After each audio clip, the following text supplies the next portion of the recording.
Let's go live. Woo! It is Friday, Cigar Talk night. I've actually been looking forward to this, y'all. Thank you for being here. I've already got Nick. Oh, sorry, the Ninja. Yeah, they both start with N. What's up? With us today. What's up? Chilling in the backyard, man. Ooh, blur. What's up? What's up? What's up? Cigar Talk's back. Yeah, it is. It's been a few months. We did one last week and then getting it back and going again. I need to plug these back in. They're not on or attached, and then they're telling me they're out of batteries. All right. Yeah, we had that Win the Storm after party last week. Good. Yeah. It was awesome. Yeah, it was great. They did a great job. Yeah, Win the Storm was last week. It seems like every time an event's over, it seems like it is already like been months or weeks in the past sometimes, and then suddenly it's only been a week. They were all back to back to back, man. You had Masterminds, then the Pessy setter closer, and then Win the Storm. Right. Yeah. I just get local. I don't want to drive or fly. Yeah, it gets exhausting for sure. Well, cool. Thanks for being on here. We're just hanging out. As you know, I think you know the rules. The number one rule is that there are no rules. No, the rules are we don't take anything too seriously. None of the boardroom shit in this meeting. All right, let's see. I don't know if I can handle that, man. I take life pretty seriously. Yeah, I'm sure. You just need to leave then. All right, let's see. I'm taking off this blur thing on the background. I don't actually like it right now. Audio, virtual background, no blur. Yeah, we'll go with the bricks on a slant of sorts. Okay. Damn, is the moon already out where you're at? I got a full moon over here, and it's still daylight. It is cloudy right now, so it wouldn't be out yet. It'd be. I guess it would. It'd just be on the other side of the house. Look, I have fake bricks. Oh. or we can go with the real bricks. That's funny. Oh, we got the freaking pool and sauna background. Yeah, I might fire that thing up. It's nice out. I might grab a beer, and I don't do cigars. I'll do beer talk. Oh yeah. We just have to give it a name, you know. You gotta give it a name. Everybody asks, like, do I have to smoke a cigar or can I smoke something else? That's the most common tongue-in-cheek. Here's what we're gonna do. I'm gonna make a drink called cigar. It's gonna be like whiskey. That's what I'm talking about. Things, and I'm gonna drink that, and it's gonna be cigar talk. Yeah, there you go. I feel like Eric you knows can how either to mix up. Like that. Yeah, you either need to mix up the Ninja cigar drink or smoke an actual cigar. Those are your options. You can do a virgin version of that drink. There's no excuses. There's a virgin. There's an alcoholic version. There's no excuses not to join Cigar Talk. That's funny. Well, good, man. But yeah, what's the latest in your world as people jump on here? Oh, actually, before we do that, for anybody listening right now, it says 1. So for you listening, this is Cigar Talk. We don't know who you are. You can comment and chat, and then if you would like, you can go to my recent posts. I try to put it under the lives as well, but it's just so many places to put a link. But if you want to be on here like Nick and I are, where we're like, this is called being on stage. You just want to talk, then you can. Or I'll bring you on stage. You don't have to talk at all, but you can just unmute yourself. You don't even have to have your camera on, like the Ninja is right here. And it's in other words, you're able to interact with us as needed or if wanted without just chatting in the background. So if you would rather chat, that's totally fine. Just stay as a live viewer. If you want to join us, I can get up to 10 people. 10. That includes me. So 9 other people. All right. And then if you need to jump off, that's totally fine. There's no, like, some people are like, oh, I didn't want to get on because I had to leave in 15 minutes. That's fine. Just jump on for 15 minutes, jump off. This is networking. This is just goofing off. So I actually created a little bit of an agenda, not really, but a little bit of an agenda today. That's new. That's new. So anyways, so you're in the right spot if you're like, you're in business, entrepreneur minded, freedom minded, want to launch something. Maybe you've been in business for 20 years like me. Maybe you've been a complete goofball and haven't ever done anything and you just look like business. And you're having fun in life. That's what I mean by goofball in a great way. Sometimes I want to be that person. The other thing could be, oh, here's Mr. Matt Mitchell. Yeah, boys. Our gangsta prankster. What's up? I gave you that. What's going on? No, yeah, moose knuckle sauce here. Yeah, dang it. I've already asked him. No moose knuckle sauce. Yes, and see, we're gonna go over some of that. So Matt, I was just going over kind of like what this is about, so everybody knows an agenda. I actually have a little tiny, I'm gonna share my screen today, not as a presentation, just as topics, to throw out there for people. So I'm gonna see if that works. Let's see what happens. News layout? No. This one? No. How about this one? Picture in picture. All right. And anyway, screen. Where are you at, Matt? I'm at a little place called Liberty Station in San Diego. It's like a little, I guess, kind of market where they have a bunch of different food options. But we're gonna hit a coffee shop and do some finish this call and then do some work. Sweet. Yeah, Matt's been helping me co-host this now, so this is fun. Welcome, everybody. Welcome, Matt, the co-host, and our local prankster. He did our first prank of all time on the show. Let's see. Let's do share my screen. Let me see if I can present this. Can we do a callback? What was that prank? I missed it. Yeah. Tell him, Matt. So pretty much, I just went up to I was at a farmer's market and I went up to a couple of booths and I was asking if they had any moose knuckle sauce and was getting their reaction to that. Somehow moose knuckle was brought up during one of the talks, and then we had the idea of asking. And yeah, the reaction from some of the vendors was priceless. But that was it in a nutshell. Oh, that's great, dude. I thought moose knuckle sauce was like Joe Moose's new rap name or something. Well, no, it came from that. So over a year ago, when we were meeting for SolarCon prep, so that's 2023, like February, we all met as a team, and we were sitting there talking, and something came up where Joe him and Jake were talking about names people gave us when we were young that like hurt your feelings.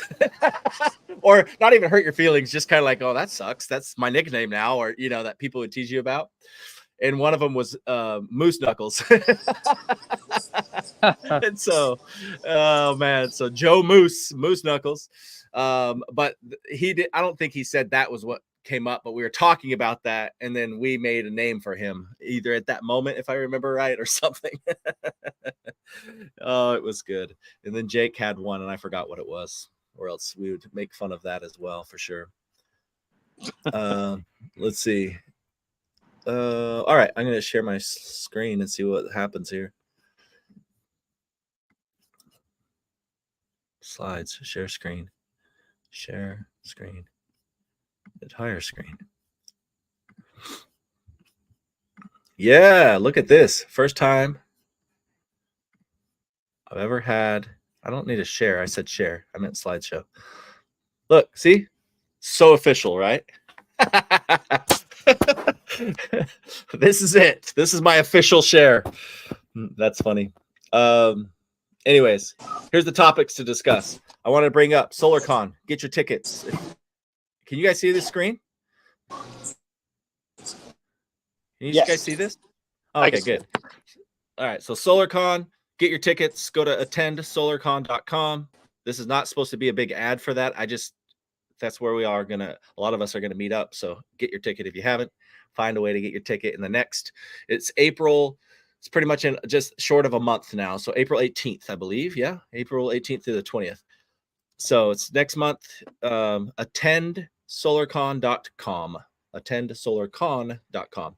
And then you can get your tickets. You can use people's code. Right now, I've been promoting, since I'm speaking at it, I'm promoting it. I have my own code, but I'd rather promote Taylor Armstrong's. He has an event the day before. And if you buy through his code, you get that day before event. It's like a whole boot camp on referral marketing and getting customer referrals. And it's like a half day event on the 17th. And it's in Salt Lake County there, where just down the road from where the event's held. And anyways, it's like a $300 or $400 value ticket that you get for free. You get his ticket for free if you buy your SolarCon ticket through his code. So you go to SolarCon website, you type, and when you purchase your ticket, you use Taylor, just the word Taylor, Taylor, not ER or AR, is Taylor. And you will get a discount off of your SolarCon ticket, and then you will get a free. You just have to let him know when you go sign up for his boot camp. You just let him know that you want a free ticket to his event, and he'll let you in for free. So that's kind of cool. Anyways, and he's throwing in a bunch of other bonuses too, a bunch of scripts, door knocking scripts, and other stuff to really ramp it up, because there's a competition for some of the guys to win cool stuff to sell the most SolarCon tickets. So he's in the competition. So help him win. All right. So here's some just ideas. We don't have to talk about this, but AI tools you're using, books you're reading, dad jokes to share, pranks to plan out. So we can't really, we can try to do a prank now, but we need to plan some out in advance, at least for the following week, and run those. I think we should run pranks, for instance, in the public, kind of like that Matt did at the farmer's market, just for fun. Nothing harassing, just fun. But I do think we can get a little more aggressive with the pranks with people we know. That will be fun. So what I mean by that is, picture, I don't know, let's just make this up. Picture, since we were talking about Joe, and let's say we knew where Joe was, and somebody on the call was going to be next to Joe or at Joe's house, and knock on his door and try to sell him something, but sell him something ridiculous.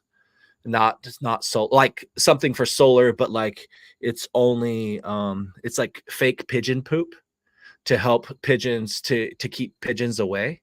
It actually has been proven to if there's pigeon poop already on your panels, that it will scare pigeons away. And what I do is I go spray pigeon poop up on your panels, and it allows them to go away. But just something just stupid and ridiculous, and just to make a laugh, but really try to get somebody who can pull that off seriously. Just some random joke or anything else at all. One of the things I would love to do is find somebody who's super paranoid for good reason, and then and go rent a helicopter. You know how you can rent a helicopter, and have them fly over the house and stuff. Those would be, and then you knock on their door and say, "Hey, are you Mr. or Mrs.?" What was that? I said we would need some fundraising for that, to get a helicopter. Dude, that would going. be so fun, though. That'd be so fun. That'd be Just hilarious. one of those little mini helicopters you can rent. They're Oh, five, I see. not rent, but you just go ask them to fly you around, and it's $1,000 or $500 or whatever it is for a half hour, and just have a helicopter basically hover over their house and have somebody knock on their door. That'd be so good. For the right paranoid person, it works perfect. But yeah, things like that. Anyways, we'll talk serious, but of course we can talk serious stuff too. Marketing, sales, ops, anything that's working for you and why, any challenges you're facing in business, life. You can get as personal as you want. But warning, that what's not on here is banter. We will bully and prank or tease you a little bit. So just know that. Mandatory. It's a mandatory. So there it is. That's my official. And look at this, guys. I'm actually literally building the website for Cigar Talk. Not that it's. Oh, that's badass. So every Friday, that way I can just send out reminders via a text if people want them. So anyways, what is Cigar Talk? People ask that. Who's it for? This is my new favorite AI image that it created. It literally created one with a gorilla on the screen right there. That's hilarious. But anyways, I'll send this out to everybody so they can just register as well and not just find it on social media randomly, right? So, all right, back to not sharing my screen. That's the next best gentleman's club coming soon. That's right. That is right. Well, what's going on in your guys' world over the last week? What's fun? What's not fun? What's some ideas? What can I help you with? What can we help each other with? I guess I'll start with kind of something new. I mean, on the fun side of things, I'm like getting back into paintball, so that should be fun. Oh, yeah. Like tournament paintball. So giving that a go, just because action sports is taking a toll on me, and doing something a little less actiony, although it's still action packed. Right. Just not slamming anywhere is all. Not too much, coming up and slamming down. Right. Yeah. There's a big difference. So that's on the fun side of things. And then I guess cool. On the business side, I got a guy to do my editing for drone footage and stuff. So whenever I hit a job site, I'll get some drone footage if I can, and then he's going to be making me some edits and stuff so I can kind of create more personal branding and just go the strategy that like Josh always talks about, where it's like, you want to be in for longevity, then you have to kind of act like it and start building something up, versus just running the short-term game of let me get a bunch of sales and then kind of that's it. Right. So I'm excited for that, to start pumping out more content, and as I go along with that, it'll be tailored probably more towards the homeowner. I think that would make more sense, but just for anyone to like see. Sorry for the planes coming over here. I don't know if that's loud or not. It's canceling pretty well. Okay. It's probably really loud for you. Yeah, super loud. But yeah, and then just showing, like, it's such a baby industry, so there's a lot of room for the media aspect of it and the exposure of showing what is involved, and hopefully enough to just show the positive side and the more informative, truthful side, versus I think right now what's dominating is more of like sales content and not so much like marketing. Manipulation, but like how can you get the sale like as much as possible. Yeah. It's not talked about. It's talking about if you just hear it from my voice, I guess, and make sure you confirm this is what you're saying. It's not about sales for sales sake. It's about sales so you can actually help the customer, which is the purpose of sales. That's true salesmanship, but that true salesmanship is easily misunderstood if you don't study it, right? And you don't understand it. You just think it's about getting a sale and getting a commission. And so as soon as you just shortcut it and you don't study it, you think, well, that's all there is to do it. Just go get my commissions and do what I have to do to sell. Yeah, like the generic sales training that you can learn and essentially take to any industry. I rather show the sales as it pertains specifically to solar, especially more on the tech, like how it actually works and the install side of things. And I think that'll help people, especially younger people getting into the industry for the first time. They'll be able to see what companies are doing it the right way because they're armed with that info of knowing what a good install looks like and knowing what equipment to actually sell and benefit the homeowner versus just, I can only sell this one thing. Yeah. Yep. I hear you. That's cool. So you're just saying that's what you want to get into more and share more of that information? Yeah, that's going to be my idea of the content I'm going to be pushing out. Who's it for? Like for salespeople? Yeah, like I said, it's going to be mainly towards the homeowner, but but you can, as a sales rep, you can look at this content and understand, because I'll be like diving into like, why did I choose this equipment, or why this battery paired with this size solar, why did I choose this inverter versus this one. And so, it's mainly for the homeowner, but a sales rep would be able to benefit by understanding how the tech works. Yeah. It's amazing how well that's canceling out and letting your voice speak over that plane. Oh, that's good. Because I can hear your voice, and then the plane's like there, and but I can actually hear you good.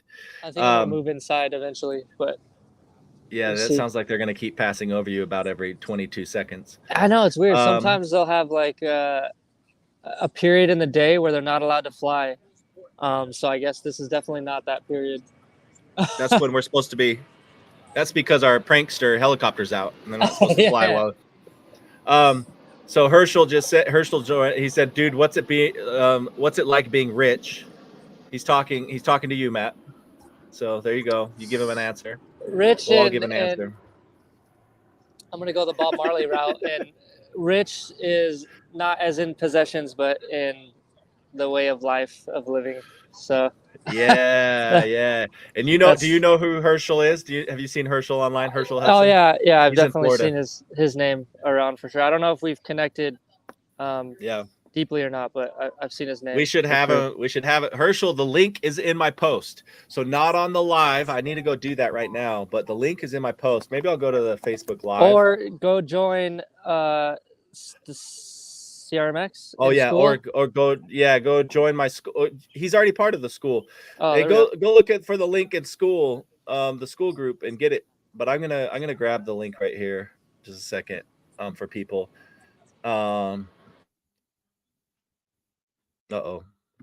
Okay, good. That's just you muting, right? Okay. Let's see. Well, there we are live. I see it. And then I need to comment and put the link to join inside of here. So I'm going to do that. Copy. Okay. So Herschel, you're commenting on this live, and I just put the link in there. Just click that link and you can join. So, and then you can get on stage with us here. Same thing with you, Devin. Devin Oaks is with us. He says he wants some Gorilla swag. Ooh, making some Cigar Talk merch. That'd be cool. Yeah, that'd be fun, huh? I'm fine with that. What's it like being, bro? You look like billionaires. Tell me more about inverters. You suck. He's either what's a really up, Joe? or he's actually. Yo, is that the gangster prankster? What's up, boss? Yeah, that's the gangster prankster. Dude, I made that up on the fly. I want you to know that right when I said it. The gangster prankster. The only reason I'm here right now is because I want to see Matt do something. We summoned him. Oh, man, I might have to quit the day job. We got one planned, Joe. Look outside in about 30 minutes. Oh, really? That's right. That's right.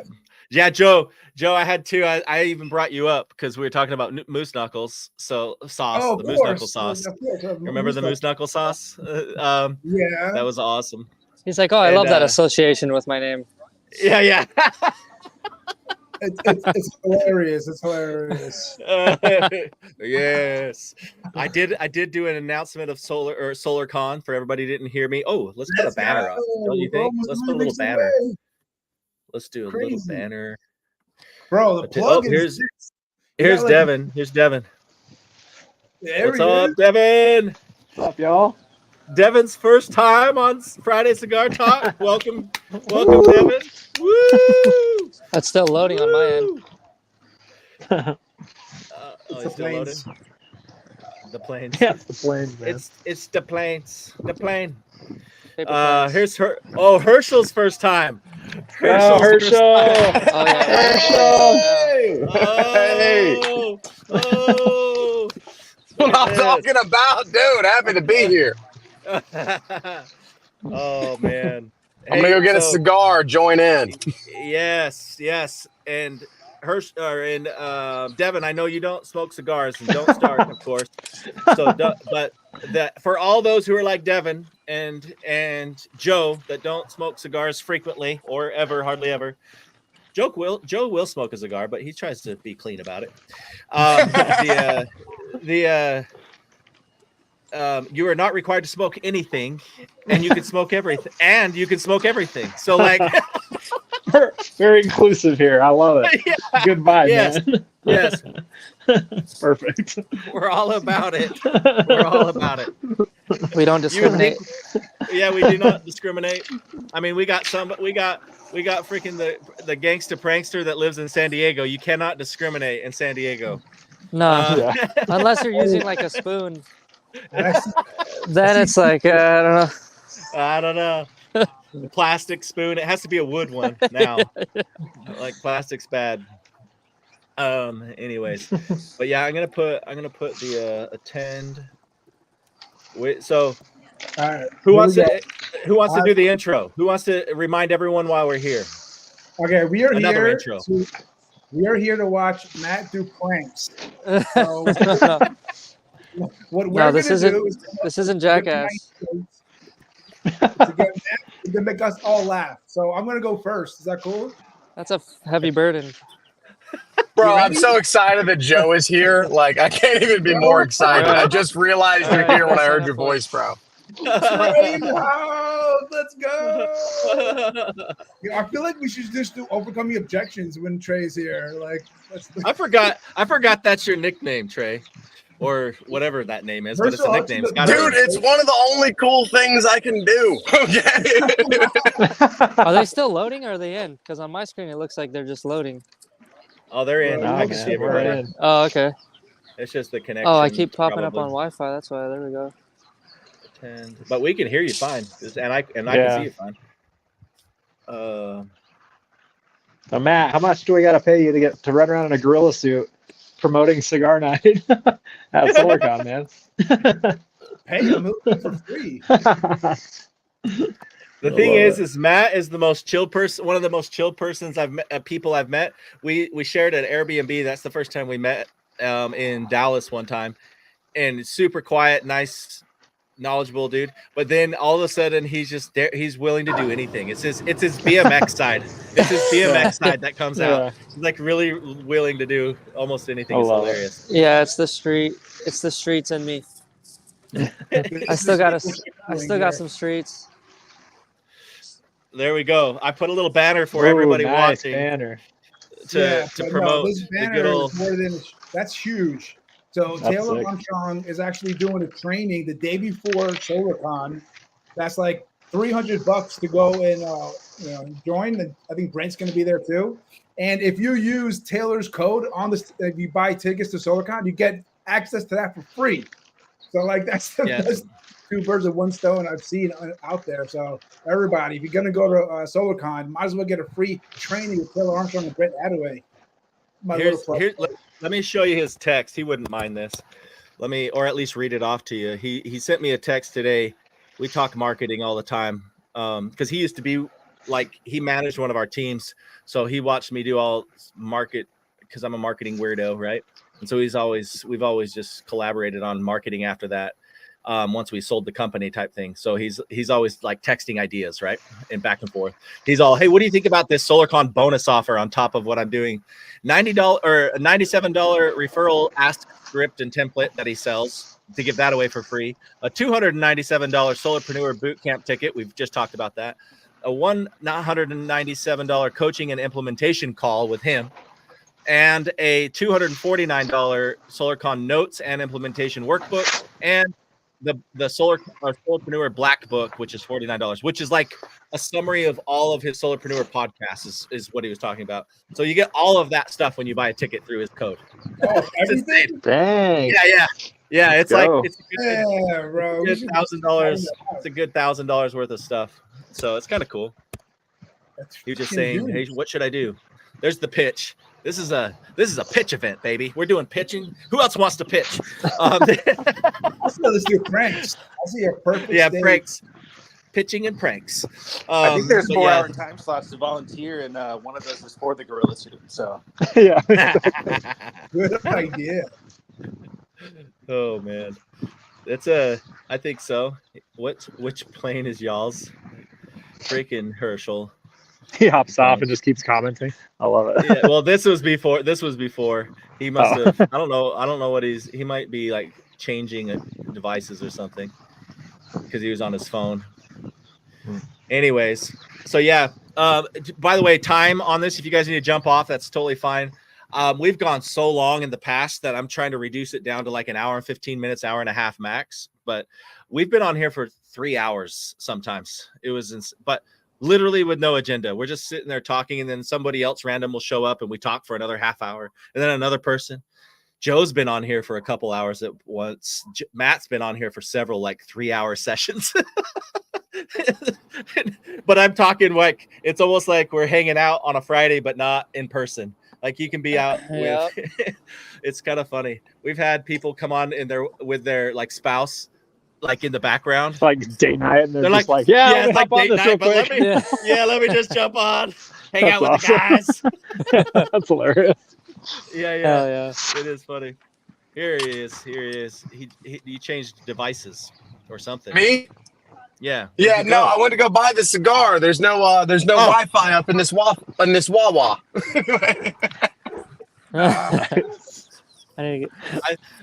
I was literally, how'd you said it? It just sounded like you're gonna say a Waffle House. I was like, dude, that's awesome. Yeah, that's totally what I thought too. Bro, that's every other day. Every other day. That's later tonight. Waffle House cigars. Can you imagine how a Waffle House like syrups infused cigar would taste? Yep. Dude, Waffle House is the best. I just like the cherry syrup they put in the Coca-Cola. I'm a fat kid at heart. I'm just gonna be real. Yeah. Okay, so this is a good time for everybody. Let's treat this more networking for right now. Let's do a little session of networking for a second, because Devin, introduce yourself. So we'll do introduce yourself, where you're living now, where you're from, why you are the way you are. Oh geez, we don't have time. Oh freak. Oh, that's a good one. Tell us why you are the way you are. And then we'll do the same. We'll do the same with Herschel or Trey, aka Trey. Dude, thank you for including me. I'm on mute. We're doing pranks here. Come on, guys. Dude, we have to plan the pranks. The agenda is we need to plan the prank, but really plan one. Because it's so hard to pull. How are we supposed to just randomly pull a prank? I guess we can if you're in public, but I can't prank a deer out here. Bro, I got one right now. Okay, so you see Matt right there? You can try to mount one. So the video, the cameras are ready on a standstill. He can stand up. He can go behind him as people walk by. He can do something we tell him to do. Boom. Okay. Yeah. Oh, like that one show where he has like the ear. All right, practical jokes, but nothing. But hey, but here's the thing: we won't make you do anything weird, so you don't have to be. Let's just ask. Let's do solar questions. Let's start simple. Hey, do you guys know what solar is? I don't know. What's a good question? I got an idea. How about this? If Matt is able to go behind there, start doing jumping jacks, and get the people to do jumping jacks with him, we'll give him a bonus, like $10. I'll then $10. You can get somebody to do jumping jacks without asking them to. Just start doing jumping jacks. I heard solar is a scam. I'm in. That's some David Goggins shit right there. Just ask him, hey, will you do 3 jumping jacks with me? Just 3. Yes. Yes. Just start doing jumping jacks in front of him and just get him to do it with you. Yes. Dude, when did I sign up? When did I sign up for this? You're the one in public all the time. Bro, this is called turn from solar into personal weight loss. I'm gonna puke the Thai food I just ate right now. Oh shoot! That would actually make it so funny. Dude, look at this, Eric. Eric, why aren't you in here? Eric said he would have bought the package if it came with Matt Mitchell's 6-minute abs. Whenever you're ready, just don't worry about it. We're waiting for you. Ask me about my. Eric would be the perfect sidekick for these challenges. Eric would be very good at this, actually. Him and Matt would be the perfect. Yeah, you guys would crush it together. Eric's right, one of let's the OG. Eric's one of the OGs of Cigar Talk. They're making. I'm doing a All right, I heard him say it. He said, "I'm going to figure out do a- it." Let's go. Gotta figure out what to do. So all you have Who's he to do talking is to? he's talking Who are you to talking to? What? Oh, You have someone with you this whole time. my accomplice. Yeah, accomplice What's her name? right there. Her name is Julia. Julia. Hey, Julia. Yeah. Show the Julia, pimple help shit. us. with This is what prank. she's making. Oh, that's awesome! Wow, You made that? That's cool. Yeah, that is insane. That's so good. she's a little bit of an artiste. That's incredible. Sick. That's with a thread? Okay, I'm Yep. gonna let one of the dogs in the house real quick while you get your prank ready. All All right, right. let's see so- what can we do. So there's people walking by behind you. Just go there, start doing jumping jacks. And see, get them to do it with you. And I'll Venmo you $10 right now. Yep, I'm matching this $10. We got it. You All get right, 20. $20. That's $20. Damn. What's up, highballers? I'm in. Damn, that's All right. fucking worth it. 30 $30 bucks. now. You're up to 30. Damn. All right, I like the trajectory. Let's keep going. Who else is in? Let's see how- Nobody Send me your else is in. You guys freaking- about to send me your max out my Venmo. Cash App. Just kidding. So, you're supposed to be $10. You got $30. I think you should be happy with that. But come on, you got this. All right, let's see who's All right, let me see this. Let me see All right, you this. can't say any words though. You have to see it in the camera view. They're dead in their face and do jumping jacks. See if they'll do it. I You get can't. them to do jumping Eric- jacks with you, you win $30. All right, I gotta find someone.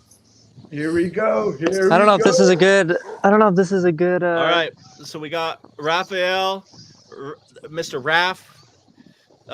Raff, we tease here. So if you don't jump on, you can't. If you jump in here and comment, you're gonna get teased. But you are my favorite No. Ninja Turtle, just so you know. And I want then, to talk about how important it is that, like, I know there's a lot of people out there, like $10 is a lot of money, but you know, a lot of people on here are really blessed. So it's just, to us, that's like nothing, you know? I mean, shit. You go to the casino and flip that. It You're could the be a lot. worst. You are the worst. I thought he was getting serious. I was like, okay, we'll take him serious. And I was like, what an ass. I'm sorry, dude. I'm sorry. That's the best.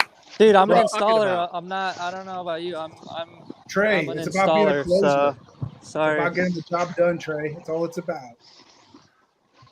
Okay, what is Eric saying here while you're pulling your prank here? It's San Diego. You can trip a rollerblader every 10 seconds. He wants you to just trip people. No, we don't want to That's hurt how, you. that sounds That's like a a liability. Yeah, it is. We literally have no association, so you're good to go. No, we don't have any insurance Yeah. in Cigar Talk. Are you I should have walking you Well- guys all sign something. Yeah, it's Yeah, waivers, it's usually, liability like, waivers. There's usually tons of people around here, but It's gonna be hard Right to watch now- you do it though. right now it's empty. No, I have a tripod, so I'll put it up somewhere. Oh yes.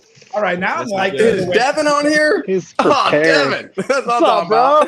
What Been a up, while. bro? Been a while. Hey. Damn. We're starting with the pranks, Devin. So be prepared to introduce yourself in a minute, well, he's looking. Prank. Mr. Herschel. He can There's introduce nobody you here for me to prank. Oh yeah, do a intro, Devin. while he's Everybody looking. hears who you are. All right. My name's Devin. I'm wandering in the woods up here in my cabin, northern Arizona. Is he talking? I can't hear anything. Yeah, he is. Really? Max, Yeah, I the hear heck? him. I hear Can him. everybody I hear else him on hear my me? end. Whoa. Nice. All right, I'm gonna have to 100%. reset this. Yeah, have to jump res- out and jump back in. Okay. Keep Go set going, up your Devin. prank. Go set up your prank, man. So yeah, I'm from Arizona. I live down in the valley. We're at spring break for the fam, so got 3 kids, and we're up here at our little cabin in northern Arizona, hanging out for the week, and yeah, man, having a blast. So I'm with Good. stacked commissions, so just selling software these days, and yeah, man, it's a blast. I'm loving it. So that is the latest. Yeah, I've been on the road like once a week for the last month, 2 months. Been traveling all over the place at we were at Setter Closer Tour, and then we were at Win the Storm, and Solar Mastermind. I saw you there. So you're telling me you just take all of your money that you get off all that work you do and you just spend it on your own family? Spend it on my own family, man. How What dare the heck? you, dude? What the What's heck? wrong with you, bro? Buy them food and like stuff to play with, you know. That's disgusting. I feel like I give it all to sponsorships for these booths, man. So. Right, dude. What about me? You never. Like, You're geez. so selfish. You never stop for 1 second Come on, to think man. about me. Huh? When are you going to start your event? Let's go. Sign me up. I'll be your first booth I'll send guy. you my Cash App after the show. Okay. All right. Yeah. You could piss off Eric and be like, "Hey, I have the group called Solar Yeah, don't you have Mastermind. I'm gonna run the Dude, event called Solar that's so Mastermind." funny. You have the booth. You have the group name. I have the URL, and he has the actual event. Bro, dude, that's when so y'all all started doing Solar Mastermind, I was like, y'all suck, but whatever. Like, I met you on stage. You're like, yo, my URL is Solar Mastermind. I'm like, Yeah, you're like, what? That's my well, Facebook whatever. group. You're awesome. I don't care. Let's be no, real. bro. We all make money selling solar. There's barely any money in marketing. So unless you're Rich Viola, That's there's hilarious. like no money in marketing. So That's amazing. So, Yeah, Rich. We But, need to have Rich on here and teach us all how to make money. is he on here right somehow. now? No, Tell me. I'll no. get off my We can- notepad. we can I'm just get him kidding. on I'll write here. down your notes too, Devin. I'm not joking. Here, Okay. I'll text him. And see what he says. that would be sick to get Rich on. We can get- So yeah, no, get we're Mr. Bacon on we're here. wrapping up our event season. SolarCon's the last one, man, and I'm ready to rock and roll. I'm stoked. We got some really cool stuff planned for SolarCon. So about a month away. And Good. that's what You're our gonna be at focus is, SolarCon so. too? Are you gonna have a vendor table? Yeah, we're doing a collab with Gamify, and we've got a super cool booth planned, man. It's gonna be I bought a table from Joe at the first SolarCon, and I didn't have anything to sell, so I just kind of let it go. You know, I figured there wouldn't be any homeowners at the SolarCon, so I figured. That's amazing. Thanks for letting me come, though. I don't know if that was the best planning part by you, Trey. Yeah, he's No, like, I'm it trying to was sell not. It's solar. obviously my fault. I mean, It was there's a no do- doubt. it was I a didn't ask donate- for my money back. I'll tell you that. I mean, it was clearly my fault. It was a donation.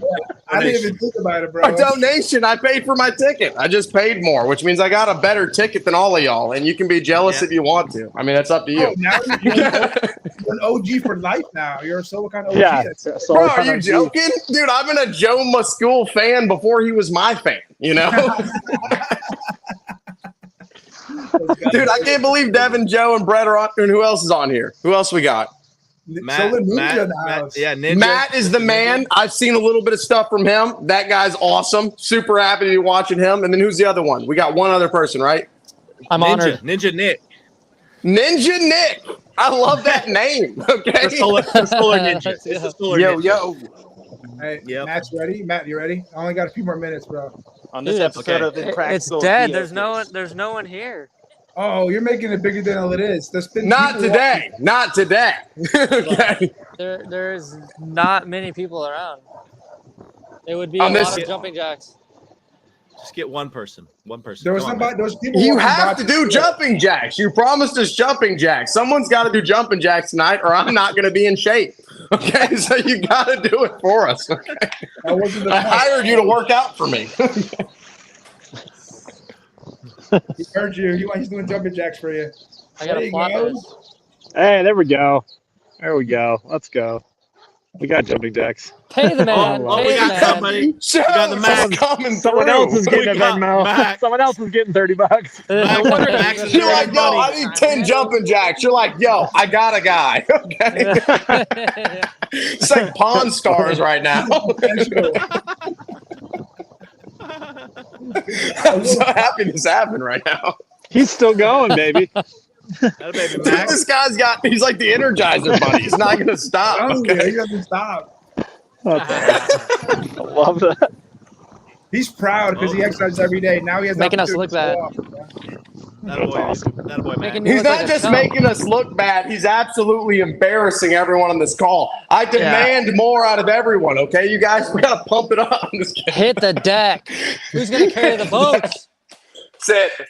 We're getting into the gym right now. It's time. Okay, I'm going for it. Okay, I'm getting 6 sets in. It's solar time. Okay, fitness. You better yell out some solar knowledge every rep. All right, Matt's quitting. Matt, are you gonna do it or not? He's quitting. I mean, Did you quit? I don't see anyone walking by. So the last few times. Hey Matt, I got a question for you real quick. Yeah. I do have a question. Is this something you've given up on, or do you still would you still like to Right there, talk right about there. doing jumping jacks? Look, person in the gray sweater. You just missed it. Where are you seeing these people? They're walking behind you. Just go Into the coffee shop? yeah, just grab them. Right Jumping there. jocks. I'm looking for You folks walk like in. that are right here on the street in front of me. Oh, no. As they walk in, stop them and say, hey, just real quick, let's do some jumping jacks. I knew that. Huh? So good. Yeah. Get it, Trey. You only Freaking have get a it, few more man. minutes. I'm bouncing. Biceps, baby. Suits out here keep flexing. Getting ripped. There we go, right there. Oh, that would have been good. That would have been good. He's like, double fisting. oh. Oh, too Yeah, late. just Oh, he's get got up a- and just stand over there. Just stand up. Just go up and stand over there. Go ahead. Just walk. He had a Gymshark sweater too. He would have been down. Perfect. He would have been so down. Hey, Matt, just listen to me. Very closely, Matt. Just stand up. Stand up. All right, Right let's there. see. This person, right there. Right there. Oh, my God. You missed it. Stand up and go right to that area. All right, let's I'm going to see. make this happen, boys. I'm going to make this shit happen. Make it happen. Here we go. Perfect. So All right, here we go. Stand over there and do it, baby. A little this way. This way. Can you see the window? Everybody joining us. This is Matt. Can I make Matt the main screen? Why? Gangsta, prankster. Solo layout. There we go. Uh-oh, here we go. Here we go. Here we go. Oh, nice. Let's do it. Come on, Matt. Matt, we're watching Matt do. Oh, they're sitting right there. I know. Yeah, bro. Just stand right in front of him and start doing jumping jacks. Do some jumping jacks and just say, hey, just tell them what it's like. Just say, hey, listen, I'm supposed to do jumping jacks until at least one of you get up and do some with me, or else I have to keep doing jumping jacks. Tell him. Oh, he's got beer. Where did you get that? Let me ask him. Oh, there it is. Oh, there's a bunch of people. Here There he goes. it Here is. he He's goes. doing that. This is Matt. This is Let's Matt go. doing jumping jacks. Just peer pressure to the max. Here we I love go. it. Here we go. Here we go. Oh God. He's asking. He's starting a conversation. He's asking. He's like, hey, the neighbors asked me to come over and do jumping jacks. Dude, Just did jumping he's jacks with building, your neighbors. He's like, He's where's the building- bathroom? He's Oh, building telling rapport. us he's building rapport. Yeah, Give a little he's building turning rapport point right to now. the neighbors. Don't come back. Don't come back. There. Oh, he's what? No, don't give up. That was a no-go. Yeah. Try harder. No, He you just just said gotta no. do them. You Hold just on. gotta still. I just did. gotta I do did find a them. place to get alcohol, so that's cool. That's a plus. Good. You got this, bro. Maybe you just need a little. Yeah, maybe you just need a little bravery juice. Go drink some of that and then start again. No, don't give him excuse. Man. He can't hear You us. tell him, Joe. You tell him. Got People, you. you got to remember this is Oh. America, not really the land of the fit. Oh, It may even be an Oh. insult to most. Okay, we'll make up something else. Do a dance. How about this? I'm go- arm wrestling. If I'm you going arm back to wrestle, the moose do the knuckle same sauce. thing, bro. Can you hear me? He can't hear us. Alcohol. I think you can.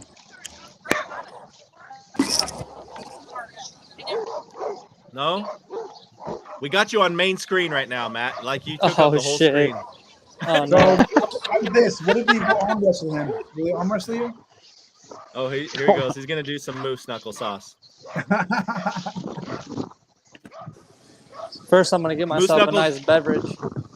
Just say it's some moose knuckle syrup. Something like that. Syrup? How do you guys say it? No, just ask for a moose knuckle shot. Moose knuckle shot. Is that what you said? Yeah. Can I get a shot of moose knuckle juice? Oh my God. Oh, no, dude. That's how you get the boot. Main screen here. If you don't act up, so, bro. You're gonna lose main screen here.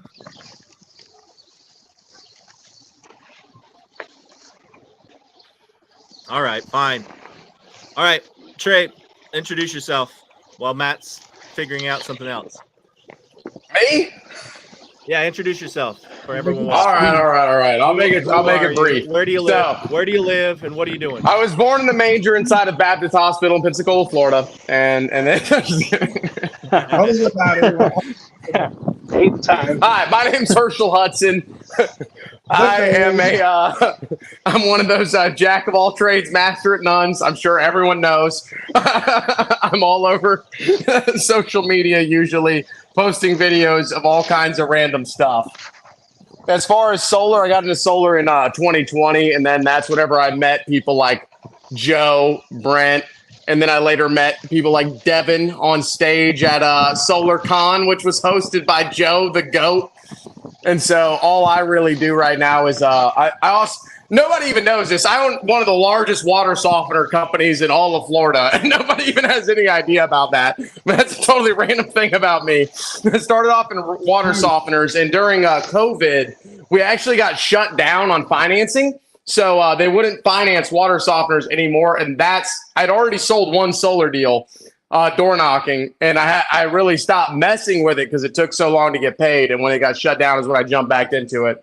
And then I've been doing solar since 2020, and basically more or less just cyber stalking guys like Joe and Brent and Devin and everything, and just trying to suck the knowledge straight out of every video they post. And then that's basically my life. Right. That's awesome. Trey is he a killer in sales, bro. He He's has nice hair. He always has nice hair. Why is that? Trey? Well, usually it's because I cut it myself, and then if someone else cuts it, I recut it. So, I mean, that's the main thing. I'm a perfectionist, one and only. I'm very obsessed with things that don't make me a lot of money. That's another reason I have great hair. Okay, so I put a lot of attention on it, bro. You know? Keep it while you can. Goals. I have the best friends in the world. They're all on this call, and the ones that aren't, I'm sure will be on here later. So I'm just kidding. Oh, I'm sure. Yeah. Rich No. just said, Rich, keep going. Oh, you want to hear? All right.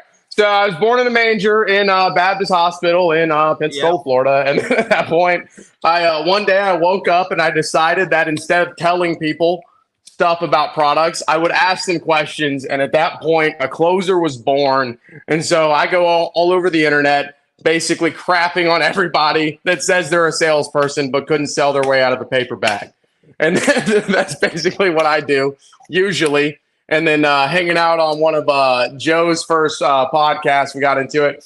The company I worked at, you basically had to be like a blue-blooded, born-to-close gangster to make it.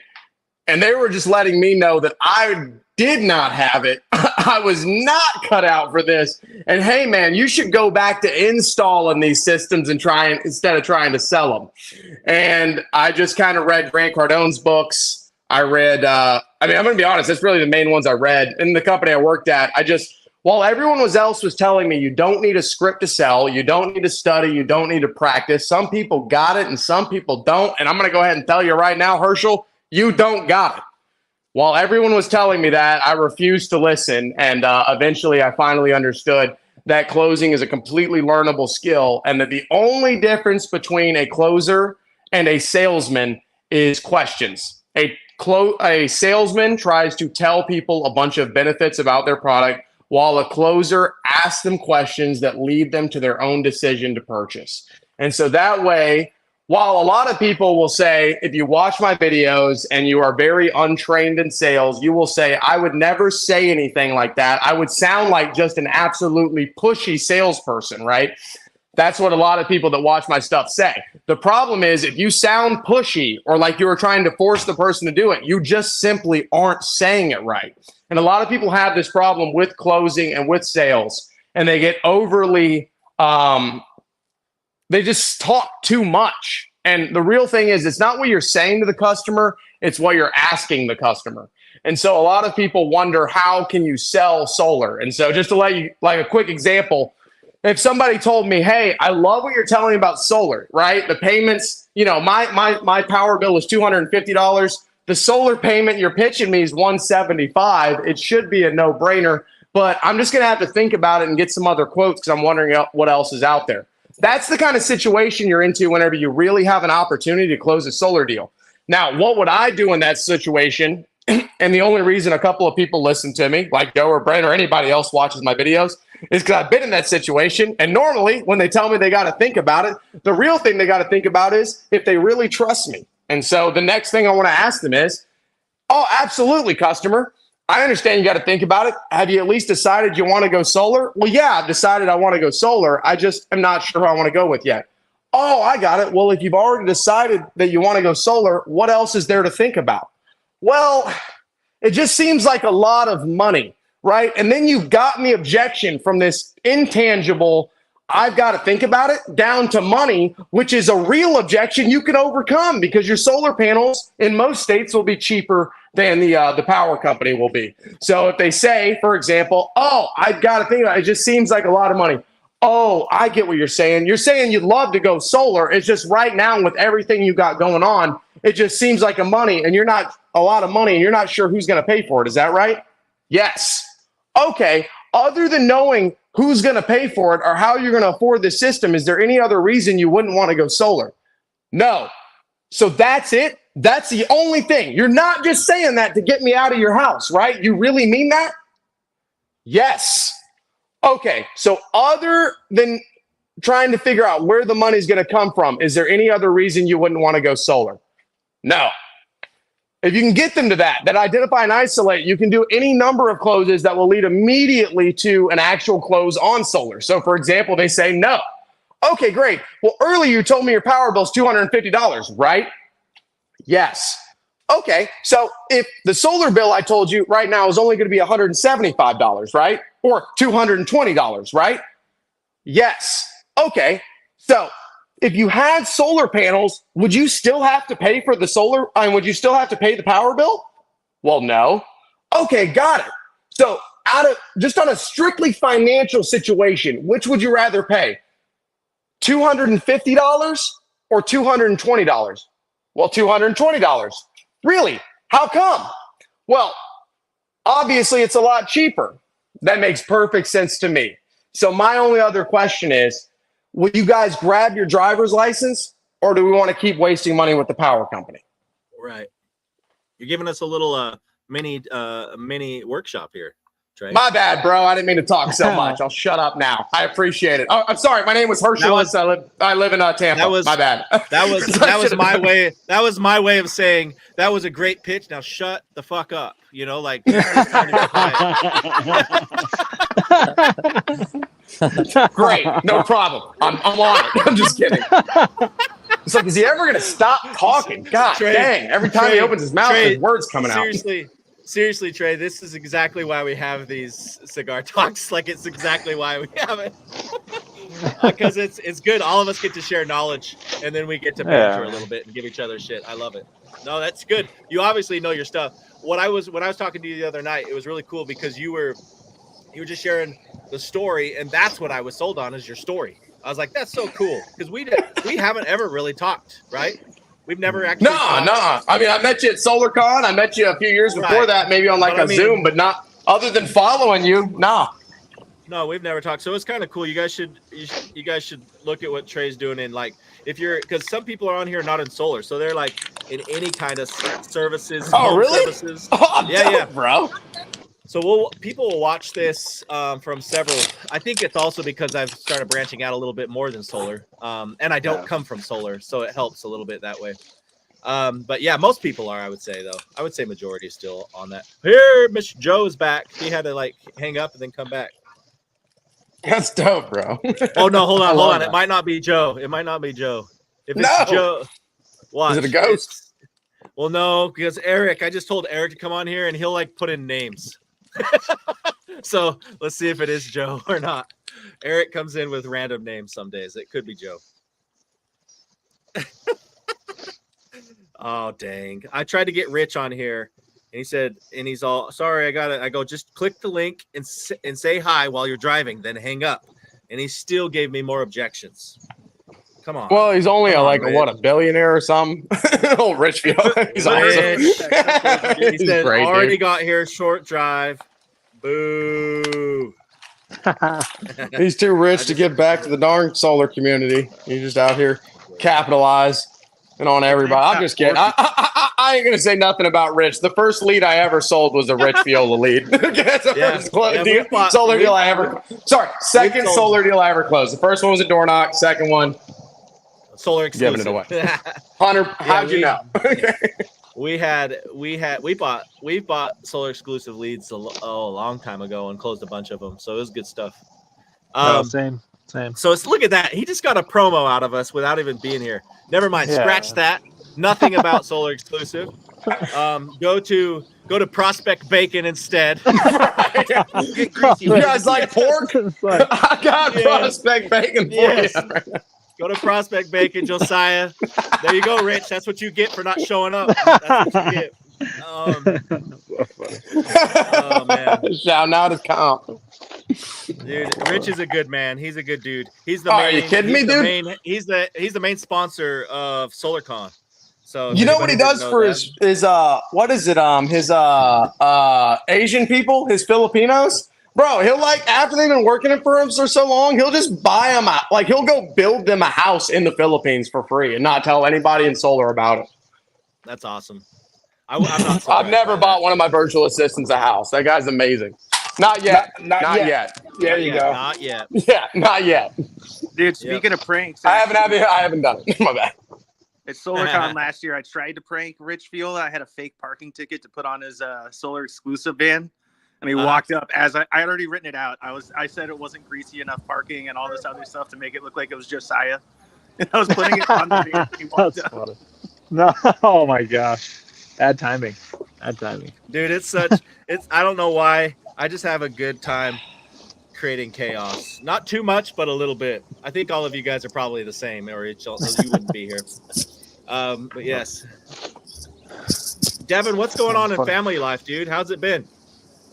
How's the fam doing? For asking. Doing good. We had got a 6-year-old and a 3-year-old, and they both got pink eye at the same time. So last couple weeks have been, dealing with that, but it's been really good, man. We're glad to be getting closer to summer and all the fun summer festivities, and other than that, we're just keeping busy. Now that after April, it's like travel's really slow down. So there's no more conferences. It's so funny how it just like stops. Right, everybody goes out for the summer, and then my flights stop as well. So all the subscriptions go up and stacked.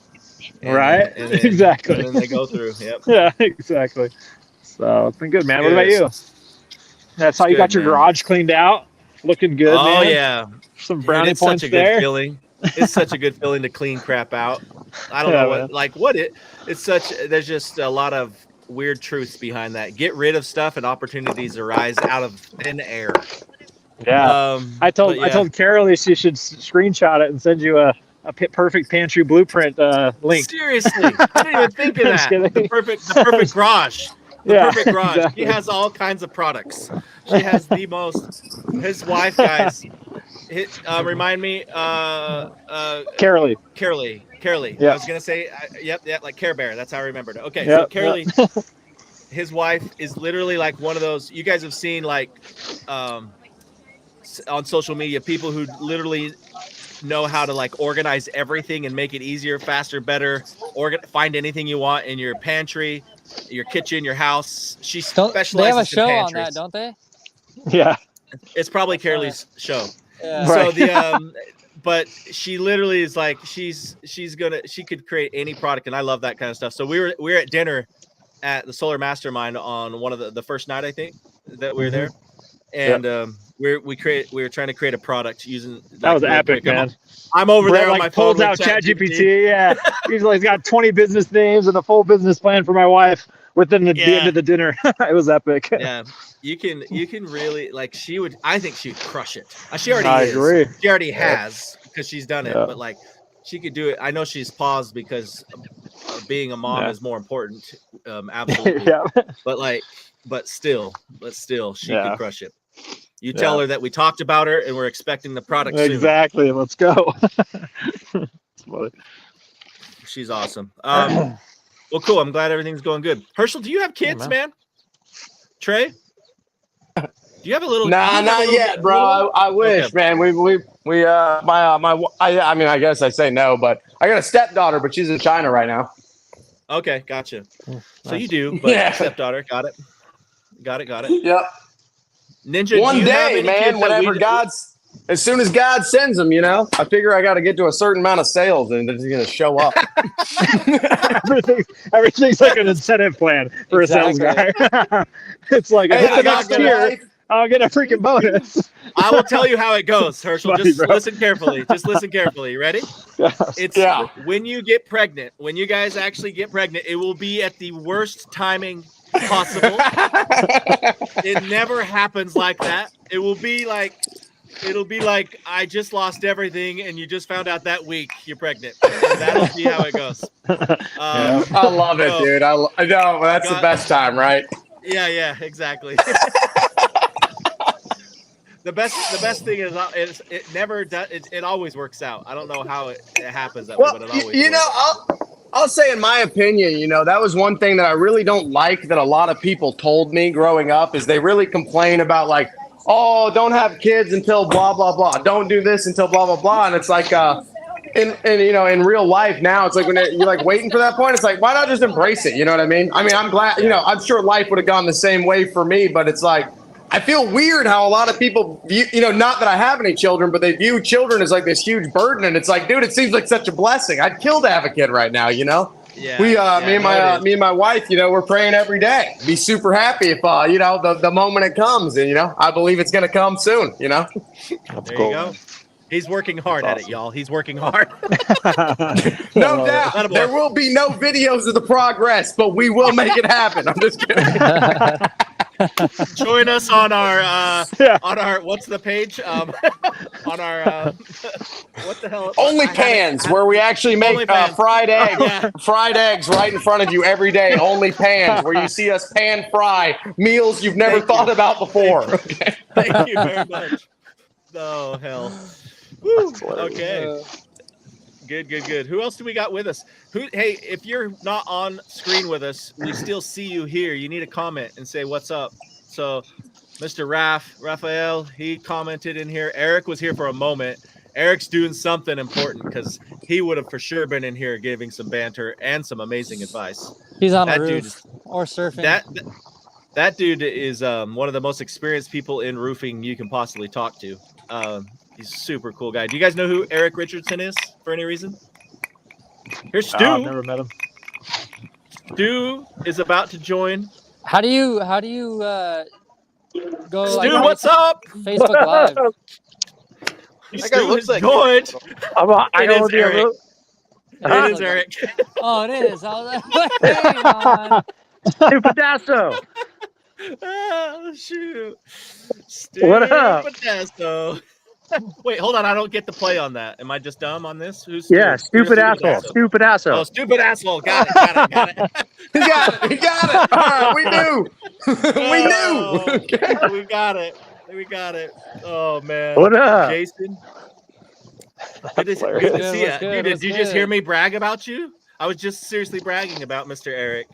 What? Oh, dude, I just got my mullet done today. That's pretty. Damn, that is bro, very you pretty. Fast. Dude, I gotta go to my friend's 50th birthday tomorrow, and they're having like 160 people, and it's an 80s prom theme. So I got my 80s do on. I love it. That's epic. Yeah. Everyone needs a friend that shows up like that. Hell yeah. Yes. What's been going on? It's been a bit. It's been a few months. I just had to walk out, so I'm at my daughter's volleyball practice in the gym. It's so freaking loud. It's me, Jason Good. Schuldice. What's that? It's me, Jason Schuldice. Check out the hack. What up? Jason Schultz. It is not Jason Schultz. That is, I'm about to say, bro, where's Jason at? He's on Facebook. He's commenting. Jason, the link's in there, dude. You just gotta hit the link. Click the link. Bring you on stage. Come bring the Gucci, man. But yeah, Eric, do the quick intro. I know you've introduced yourself several times, but do it again. 49-year-old, still trying to figure out what I want to be when I grow up, whether a mattress tester or a beach bum. I'm still waiting. Every year I put my application in for that guy that combs the beach and that air conditioning tractor every morning. He rakes all the seaweed off the beach and an air conditioning little freaking caboodle. Yep. I still haven't got the job, dude. But every year I put in that application. Man, Not a bad gig. Right. Hey, I wouldn't mind it. I love mowing the lawn, so something like that is like, you got to make the lines, nice. Yeah. Third generation San Diego. Dropped out of high school to bang nails, and I never freaking stopped. Yeah, you've been in it for a while. What's the first roof you were on? What year was the first roof you stepped on? 1992. Hell yes. I love it. Yeah. With old boy Ulf or what? No, it was way before Ulf. I think I came to Ulf around. Ulf was the last guy I worked for before I started my own company. Oh, okay. I want to say late, maybe. I think I worked for Ulf for like 99 to like 01. Nice. How's the family doing? Good. Your daughter's in volleyball. She's in volleyball. My son's How's your son? He's got all Fs. I just opened the letter from the high school today that he just hit the 3-digit truancy mark for the year. He's at 101 now. I love him. He's my favorite. He's my favorite already. That's an entrepreneur right there. Yeah. Wait, you have a couple sons, right? Don't you have? No, just one son and one daughter. Why did I feel like you had 3 kids? Oh well. Because we were freaking camping. There was like 4 motorhomes camping last night. There was like kids everywhere last time. That's true. Okay, got it. Isn't that son that's with the truancy and the Fs? Isn't he making like $100,000 a year doing like reselling, upsell? Yeah, that's pretty impressive, man. Yeah, he's freaking crushing it on that. Yeah, that's important. What? Forget about being late to school. Money, okay? Talk about the bread. School helped me once. I was on time every day. Nothing. Now his new thing is he's trying to convince me to buy like this 56 fucking Bel Air that he wants to like rehab. Yeah. He's already smarter than you. He's convincing you to buy something instead of getting grounded. Dude, hire him. Go work for him. Herschel, you should have heard him. He got on there and just dropping little nuggets for us all to like where we're all like, I think we all just got mesmerized because we went back to his age. We were like, this is not what I was thinking about. Right. Yeah. It is so bad. How old is he? Is he 17, 18? He's 17. Yeah. 17 going on 60. Go ahead and just work for him, Okay, just like admit defeat and win. I'm just kidding. But and what's funny is like all in elementary school, he would wear like a bow tie. Dude, he was like fucking Michael Keaton, bro. I love that, dude. He'd bring like a little fucking leather fucking man sack briefcase and a bow tie and shit. And like, that's so good. But it was all just a look, dude. He wasn't there to fucking open a book or nothing. It was hilarious. I love it. Yeah, because you said it's like a lot of his teachers. The fact that he wasn't there to open a book makes him even smarter. Yeah. To be real. Right? I know it's a awesome thing to watch him. I'm serious. That was super cool. Tell him we said hi for sure. Tell him I will. and have him back on. Tell him we'll share the link. Cigar He Talk just with got, no cigars for him. yeah, he's been cracking out at the theater. So he's a big theater kid, right? And so he's now taking on more roles. Like, so he was in it as an actor, and then he's like, dude, I ain't gonna make no money acting, so I got to learn a skill out of this. So he learned lighting and engineering, and then he got really good at it. So all the other schools were sending him, like they were paying him. He got on payroll for a couple different school districts to go and teach their lighting and engineering department on how to automate it, how to set it up, and then properly do the lights, And so now he's like, I'm over that, because now he's just he's automated it, so now it doesn't challenge him, and so now he's just got casted as the lead role as the butler in Clue. They're doing Clue the musical based off the board game. Yeah. That's cool. That's great. Yeah. I love it. So he's the main character. Yeah. We know what? That's terrible, dude. Tell him he does not need to go get famous or make a bunch of money. He needs to go to high school and learn from people who make $30,000 a year how to get rich. What he's got to do, dude. I want to get back to him being late to high school. Okay, that was what's important. Okay, we've got I don't even think he can go. He just pretends to go. Like, good for him, dude. Okay, I wish my parents would have been cool like you, dude. Hey, if there was a parent you could have growing up, it would be Eric. I'm telling you, it would be so cool. It would be. I'm so sad I didn't. It'd be serious. But I was him. You know what I mean? Like I was cutting class at lunch and going to surf, and hell, the fucking dude that I was hanging out with at the beach was a surfer. I paddled up to him one day and I was like, "Hey, how are you here on a Wednesday at noon?" Like, that's my dad don't do that. And that's when he dropped the bomb that he was a fucking roofer, and that's what sank me in the mud. Yeah. He's like, "Oh, roofing, huh?" Yep. Yeah. Well, dude, what about the fact that you'll never get to be poor again? You never get to experience what that feels like to struggle and stuff. Wow, California keeps making us do that. Like, dude, I just got a fucking letter. Yeah. So we own a shit ton of apartments, right? So we own a shit ton of apartment complexes here in California, and I just got a fucking letter that I need to inspect. Like, at one of my complexes, like 88 doors. I got to inspect all 88 fucking balconies by a C5 framer. And I swear to God, it has to do with that fucking college balcony collapse that just happened recently, But my insurance went up 18%. I can only increase my rent fucking like 8%. I mean, it's a fucking... Dude, they're trying to make us broke. It's a fucking ridiculous. Yeah, bro. It sounds like your life's real hard, man. I hate, I was trying to raise the rent of my apartments yesterday myself, and, I get it. Yeah, I didn't know you had some doors, Eric. That's fucking badass. That is cool. I didn't know. I didn't know that either. I'm fucking over it, dude. I got 5 more years for my daughter, and then I'm fucking out of California. Yeah. Love the beach, hate the politics. Yep.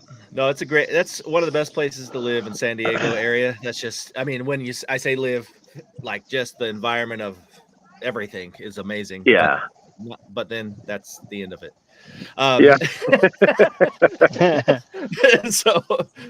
So everybody, real quick, since we have fathers on here, Devin has a podcast that he interviews fathers. So Devin, yeah, guys, come be on the Good Dads podcast every Tuesday. Hell yeah. If you guys want to come, not talk about business, just talk about being a dad. Maybe some business thrown in there, but yeah, we're we just lift threads, Johnny. We just got like a bunch of shirts made and hats and stuff, and just it's a little fun project. We just hop on with other dads and chat about life. It's been fun. I'm still I waiting. gotta for my send you the link invitation. to my Facebook page, dude. I got a Cool Dad's Facebook page. Oh heck yeah! Oh, I Yeah. love it. Yep, That's good. that's the move. Yep. That is it's cliche, but it's the thing I live for at this point. It's so fun. Even though my Yeah. boys are one's already moved out, the other one's gonna move out. I don't know Yeah. if he ever does. Christy's gonna find a way to keep him living there till he's 42. Yeah, dude. But like, geez, but yeah, that was hard for her when Chase moved out. That was really hard because he's 18 and he moved out over in Destin. He's living poor Chase, right? He's living in Destin. But he's Oh my God, so far, Brent. How do you do it with your son being over 30 minutes away? How do you make it every day? It's an hour Sometimes and a I get half. called Poppy. Does that count? Is that sometimes I get called Poppy? I don't want to know when you get called Poppy, but let's just leave it at that. Does that count? Oh, Dude, man. you did such a great job with Chase, bro. And I just interacting with him and like just at the event, I was so impressed. I'm like, holy cow, man. He's carries himself like a 30-year-old friggin' CEO. And it's impressive. It's pretty cool. He's a good dude. He's just naturally like that too. His mom has a lot to do with that, but he dude, this is gonna, I'll just say it, but she just told me the other day, she was talking with him on the phone and she came back and told me, and she's all he says is how much he wants to be like you. And dude, that's the best.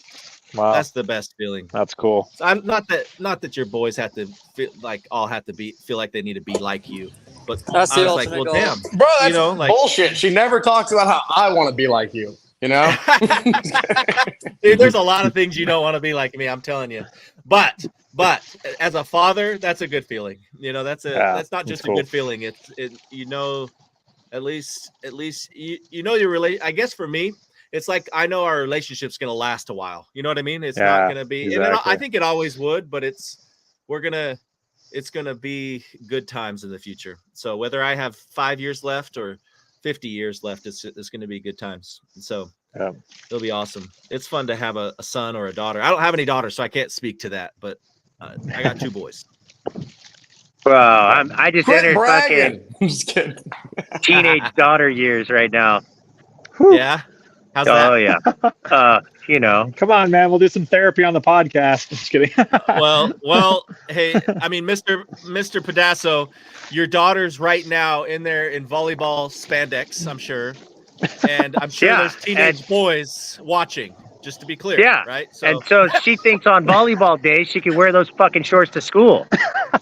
Fuck. Oh man, don't, man. It's gonna be 7 years. 7 years, I'm gonna be right there with you. Oh man. And it's hard because like I don't want to write her about it because then it'll give her a complex, right? So right. You're doing the right thing. Don't write her about it. But certainly tease her about it. But that's why I'm here. I got my fucking leather vest all 3-piece patched up. He shows up. I'm her dad. Yeah. Hey, last week I showed up. I took her on the Harley just to fucking represent. Nice. Yeah, that's it. That's what I'm talking about. Here you go, sweetie. That's cool. Dropping you off on the Harley. Yeah. The boys are like, all right, I'll say hi and we'll end it there.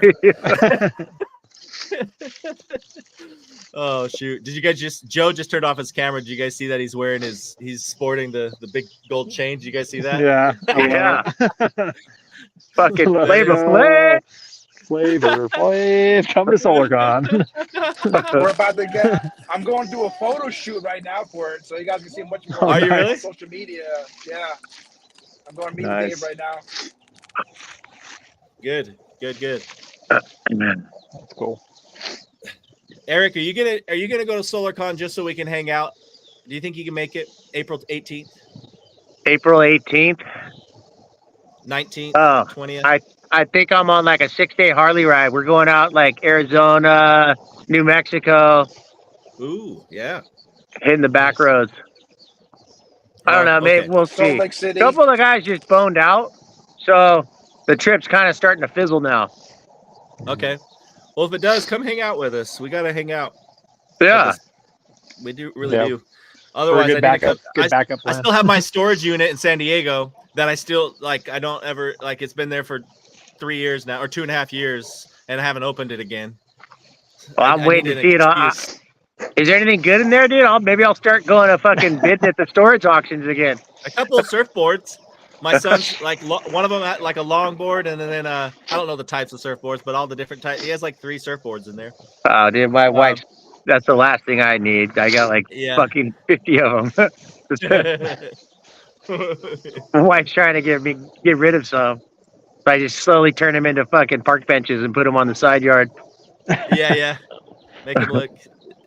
Make something out of them. But that's cool. Yeah. Oh, hold on. We got somebody. I heard noises. Oh, Matt changed on us. That's what it was. Okay. There So was Matt out there tripping rollerbladers or what? He was gonna do some pranks.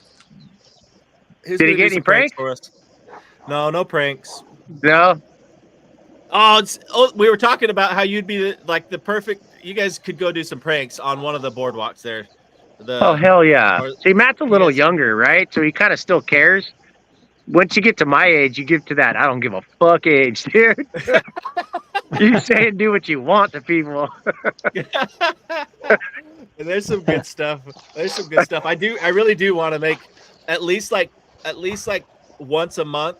I want to plan a couple pranks we start off with. We got to do that. Everyone would show up just to see that 100%. Part. Yeah. Hell yeah. That'd be so fun. And I'm in on the pranks. I'll tell you right now, the first time there's ever a duo in the same room, somebody's got to get antiqued, man. What's that? Antique? Yeah. Oh, it's when you take like a handful of fucking flour and you just fucking make them look like a goddamn antique. Okay. Somebody's got to get antiqued, bro. Yeah. Okay. All right. That's fair. I love it. I'm in on that. Max would do that. Joe, you and Max?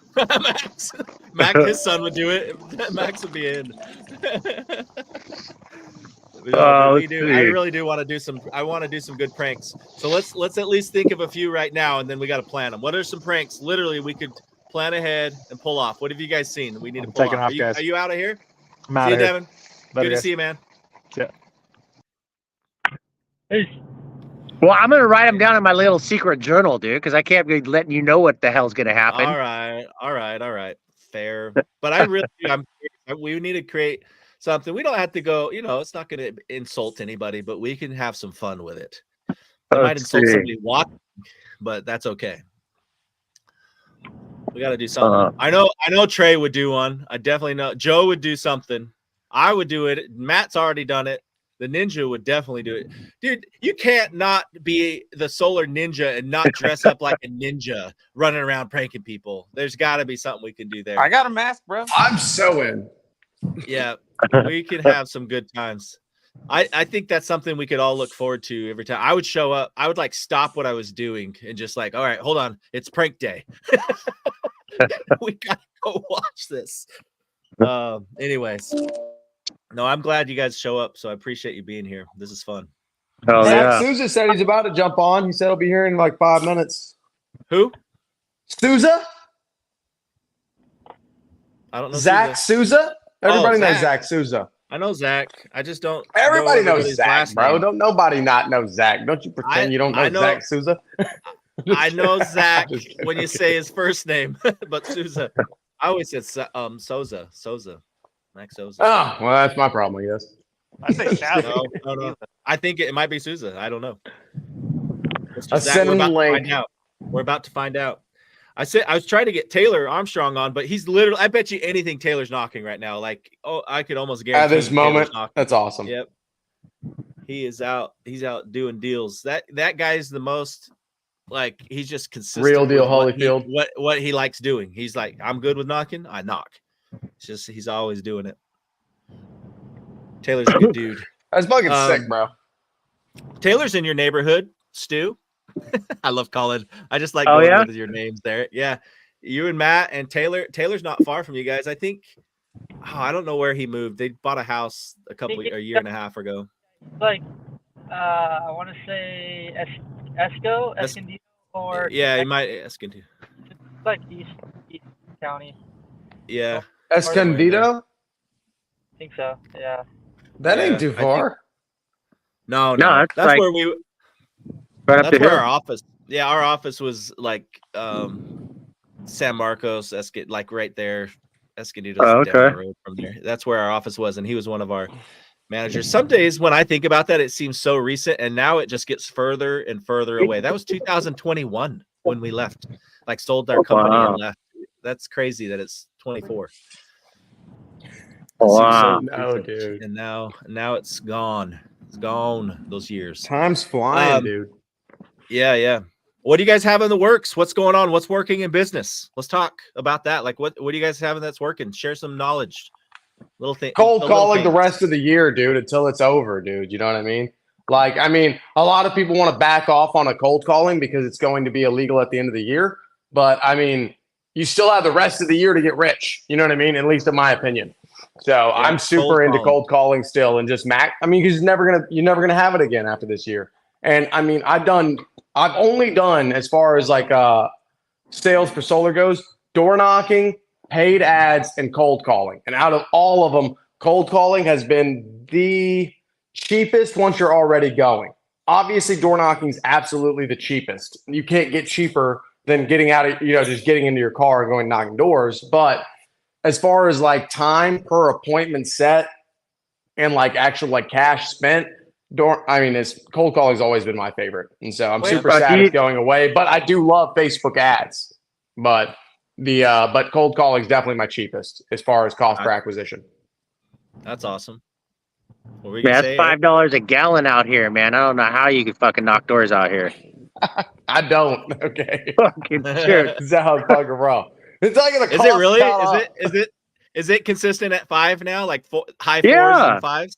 Yeah. Oh, although, dude, it's been so long. Like, so I built my website in like 2014 and optimized the shit out of it because I'm like Neil Patel fucking guru SEO guy, right? So right. Yeah.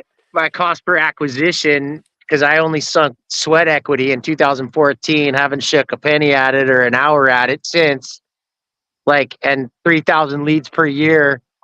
I mean, like, I think I factored the other day is like 0.003 is like my lead acquisition right now. Dude, how do you keep your dick out of your sock with numbers like that? But I'm trying to get a little bit more into commercial, right? So I'm like trying to sit here, and it's a hard pill to swallow as you like trying to entertain fucking spending money at it since you haven't for almost a decade. Like crazy. Right, yeah.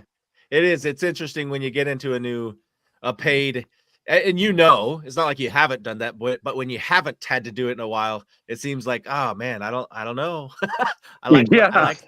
I like the other conversions I've been getting. Right. Yeah, that's true. You're getting it more into commercial? Well, they're making that 32-hour work week, and you got to pay your dude fucking 40 hours a week is like right around the corner from us, dude. And I'm sure California on a commercial job. What are you making on a commercial job? How many kilowatts makes what? He's talking roofing. I'm just a roofer. Oh, got it. Just squares. Got it. How many squares? How many on a normal commercial job? So it's not really about the squares. It's the fact that still insurance or in retail? No, San Diego. What am I? Fuck, dude. I upgrade shade out here, bro. Like, yeah. We got like 8 inches a year of rain, so it's all retail. Awesome. But it's high end retail, Right. Of course, in California, of course, yeah. Like last week, wrapped up 177,000 standing seam in La Jolla for the CFO of Coca-Cola. Nice. Job, there we go. Coca-Cola, who's that? What do they sell? Sure. Like they sell fucking diabetes is what they sell.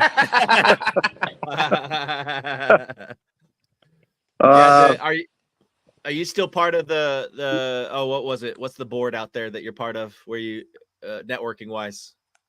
What I The remember what? you're part of the roofing board of sorts out there. What was it in the Oh yeah, I'm right now the vice president of the roofing association. Gotcha. Yeah. Dope, dude. How's the association doing? What's the talk that you can't talk Horrible. about? Horrible, dude. Like contractors in California they're a different breed. They're not really business mindset. Because in California you have to have 4 years experience, journeyman level, to even start a freaking company, right? Okay. So they're not college educated. They're like me, right? They wore bags. They banged nails. They had to do that for X amount of years in order to go and take the test to be a company owner. Right. So it's contractor retention, contractor involvement. Let's see. I just put together. So April 10th we're having roofer. Roofer is like Aurora or Open Solar. It's like a measurement. Tyler McCormick, right? No, TJ. No, TJ. TJ. McCormick, he doesn't work for them no more. Oh, okay. But what about him though? Like, what does that have to do with the? So I'm having them come and speak. Okay. At like every 2 months we have speakers. The meeting in June, I'm trying to get Chris Scoville out to talk financing. Okay. I don't know. We're kind of sheltered here, but if the economy starts to soften, maybe more financing is going to be involved. But you understand, dude, like 300 roofs plus a year. I had like 2 that financed last year. I mean, everybody just strokes these fucking checks out here. That's just what they do. Yeah. Yeah. Well, that's the way to do it, bro. Check's the best. But that might be changing, that might be changing. So I want to get our contractors geared up to learn it, You don't use foundation finance at all? No, mostly like Mosaic when I was doing solar roof combos. Have you ever used foundation, dude? I mean, so like for my water company, they probably financed 95% of all of my water jobs that were over like $3,000. If somebody needed financing, right? And I'll just say they're not great for solar because they don't have anything longer than a 15-year term, right? But for roofing and water, they're like, I mean, as far as it goes, they're the best. The only other one in water that's really, really popular is called Aqua Finance. And that's like the #1 water financier. But the second would be foundation, and their second highest industry that they finance is roofs. And I've had a couple of friends that I've put on that started roofing companies, and foundation, if anybody is listening that does roofs or whatever, has been the very best financing option as far as roofs go, because they will give the customer whatever option with optional dealer fees all the way to 0%. Okay. But it's not good if you want a 30-year term, right? Their longest term. And they're everywhere. They're in California as well, not just Florida. Everywhere. And you can like, for example, me, I have a license in Texas, Georgia, and Florida to finance any deal up to $150,000. So, you know what I mean? Even if I want to do a roof or a bathroom tomorrow, I could do it for that. Water, I'm only at like 10 to I'm still at $150,000, but I'd never sell a water system more than $4 to $15,000. You know what I mean? Depending on what they needed, depending on their water. That's good. Now, would you say a lot of that's fine because you're door knocking that sale? No, I don't do any door knocking. Yeah, I actually. So if you go look me up right now, if you go Google water softener, Valrico, water softener, Brandon, St. Petersburg, Wesley Chapel, I have 70 locations where I'm ranked in the top 3 on Google for water. So I get about 20 to 30 deals every month organically for about $2 to $4 grand. And my app, sometimes more if it's well water, but I don't like well water because it's very hard to treat. Does that make sense? They can have problems with their water. And so as far as like contractor wise, it puts me at a lot more liability than a normal city water system. But that's what I do for that. And of course you can do it really well for roofing. Go ahead. Are you flipping them over to a finance? Because if you're at the top of the Google, right? Oh, yeah. That's a great question. No, they're usually $2 to $4 grand deals. So I just try to get a credit card. I don't do finance because I'm afraid that their credit might, if they do need financing, that their credit might not be so high. And then so foundation, one thing they do that solar companies don't do is if the customer's credit is exceptionally bad, they will still take the deal, but they will tell you it's a risk discount. So I'll get like an 84% approval plus dealer fees. And then I'm almost at where, and this has just happened since the Treasury went up on the interest rates, which affected every industry, right? So for that reason, I've mostly been doing cash. You guys have like at least 90% of deals are cash. Speaking of Google, yeah, that's because it's a high intent lead, right? That's because they're finding you first. They'll buy. So I sell all those jobs. I only make $1,000, like on average profit, like as far as the company goes. Yeah. But I'm selling them almost all over the phone with no salesman needed. Because they just had a presentation where someone pitched them a water softener for $4 to $8,000. Then they call, then they go and do their research. They find my Google listings. They call me, and then I underbid the job and get it. Now, the obviously problem is I'm attracting the worst kind of customers. So this would suck for solar, but for specifically water treatment or roofing, it works really well. Yeah. That's cool. Yeah, Eric was hinted at it earlier, but he's like built the whole business off of being 5 mile famous. That's right. Mile, 55, That's how you do it. 50 mile famous, yeah, which is cool. I love that. Well, it's cool once you have a bunch of Google My Business listings. They're all linked under the same account. You can go into your Google Local Ads account and you can link all of those businesses and you can spread your, $10, $20, $100 a day over all of those Google listings. So you're only catching the best customers. So like instead of just having one listing where it's looking for everybody within 10 miles is looking for a water softener, which in Florida, that will only be a couple of times a year per listing, right? So instead I get all of them, and then Go High Level just recently added where you can link multiple Google My Business pages to one profile. So that was super helpful. So we're tracking it as opposed to having 70 profiles. You know what I mean? Right. Now, I get it's unlimited, but how do I track conversations?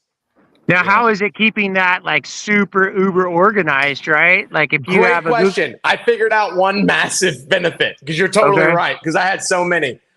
Because you don't want a Kalamazoo review landing on your Kansas City fucking page, right? Right. Exactly. So I have everything in Florida, right? It's only places where I actually service. There's 70 listings in Florida. And then basically what I do is if they call, they only go to me as the first person. If they've never called the company before, it comes to me because that's the only sales calls. Everything else is service. And I don't want the service calls, but I also don't want to delegate the sales calls to someone who doesn't care about them as much as me. So that was a big issue. So in Go High Level, I have it where if they've called the company, 2 hours later, it is assigned to my main assistant. So no matter which listing they call, it will always go to the assistant after the 2 hours. So only the very first calls, which 1 out of 5 of them is calling to buy a water system, and the other 4 are calling to fix their previous existing water system, which I don't do, which if I was a better company, I could do, you know what I mean, and make money off of, but I don't. And so all the later calls that are going to be problems all go to the assistant. So as the CEO, I'm not sitting here listening to people complain all the time. Right. And obviously it works for solar and roof and most of the home services industries, not for like stuff like me and Brett sell, like CRMs, because nobody's Googling that. But a lot of people are looking for, to fix their water softener, roof, or solar panels. Yeah. And that's an opportunity to sell, in my opinion, especially if you're not paying anything for the leads. And then if you are wanting to pay for the leads, you now have so many listings that you can spread your ad spend so Google can more easily spend your ad spend instead of wasting it. Right. Because they're going to find a way to spend it either way. But yeah, Eric, they're going to spend. Eric, do you have multiple listings? I didn't even know that was honestly possible. I thought you could just have one listing per company. I thought that's back when I was gonna do it, I know somebody that did and they got penalized. Then COVID came out and it allowed you to now go back and do like PO boxes, like Google was allowing it, right? Yep. And now it's kind of used to you had to get a piece of mail in there to verify your listing. Now, I will tell you, 95% of the time, I get my listings verified with a text message because I have a good standing account with Google. Right. Because I'm a real company. I'm locally verified. I've sent them my driver's license. My wife has sent them her driver's license. We've done a lot to make sure Google knows we're real.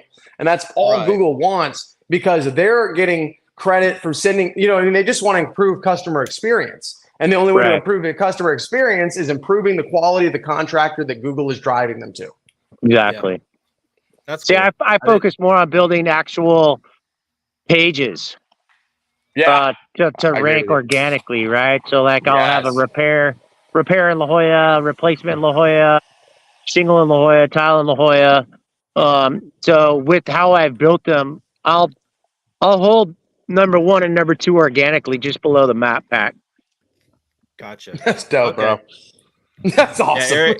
Eric. Well, then if you get where your local services ads, you get approved with local services I don't ads. spend money. I know like it when you they call me but this free. just rolled out. I don't know if anybody's on this call. I don't mean to cheat on myself because we're one of only 7 contractors approved in Florida right now. But if you're an actual licensed solar contractor, you can get on Google local services ads. They charge you per lead sent, and they're like everything Home Advisor was meant to be, except they actually refund the money in a real way. If you dispute every lead we've disputed so far, they refunded us for. So you can completely, we're one of 6 people in Florida. They just opened this up. So I'm sorry to announce it on this podcast. It's been out here for a while. Suck. I'm just kidding. For solar, we had it for roofing. We had it for everything else but solar. Right. Do you have it for solar for a long time, you're saying? It's been a while, I think. They opened up in solar. Right now, I could be wrong, but 2 months ago when I started, it was only active in Florida and California. I could be wrong now, but it was like only us. Yeah, like it was 5 or 6 years ago. I was down in Cabo on vacation with this dude from San Francisco, who he was the one. He was basically in charge of creating the whole services as they transformed from that. And he told me all the Google local services ads. Yeah, before it even years before it came out, he was telling me about it. Yeah, I love that. Cool. Dude, being new to the game is such a huge thing. I mean, like for us, there's still like crap leads. You want to focus on what you're actually getting because that's like the issue. Finding what your keywords you want to, because we're getting charged for customers that already exist. You know what I mean? Already existing customers that looked us up. So you want to cancel all that out.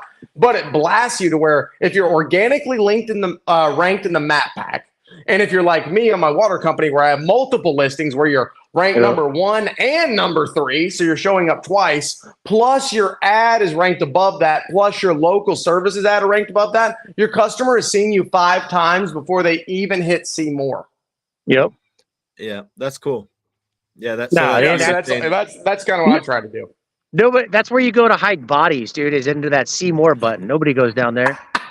Yeah. Dude, that's how I found, for my water company, I was looking for an installer to do jobs, and I was like, man, who could I hire that's really going to care about the work he's doing? And I was like, you know what? I'll just go Google water softener, and I'll scroll to the bottom and call him. And I called the dude at the bottom with no reviews, and I'm like, hey, you want a job? He's like, absolutely, sir. Thank you so much for calling me. No problem. I'm like, nobody's calling him. You know that.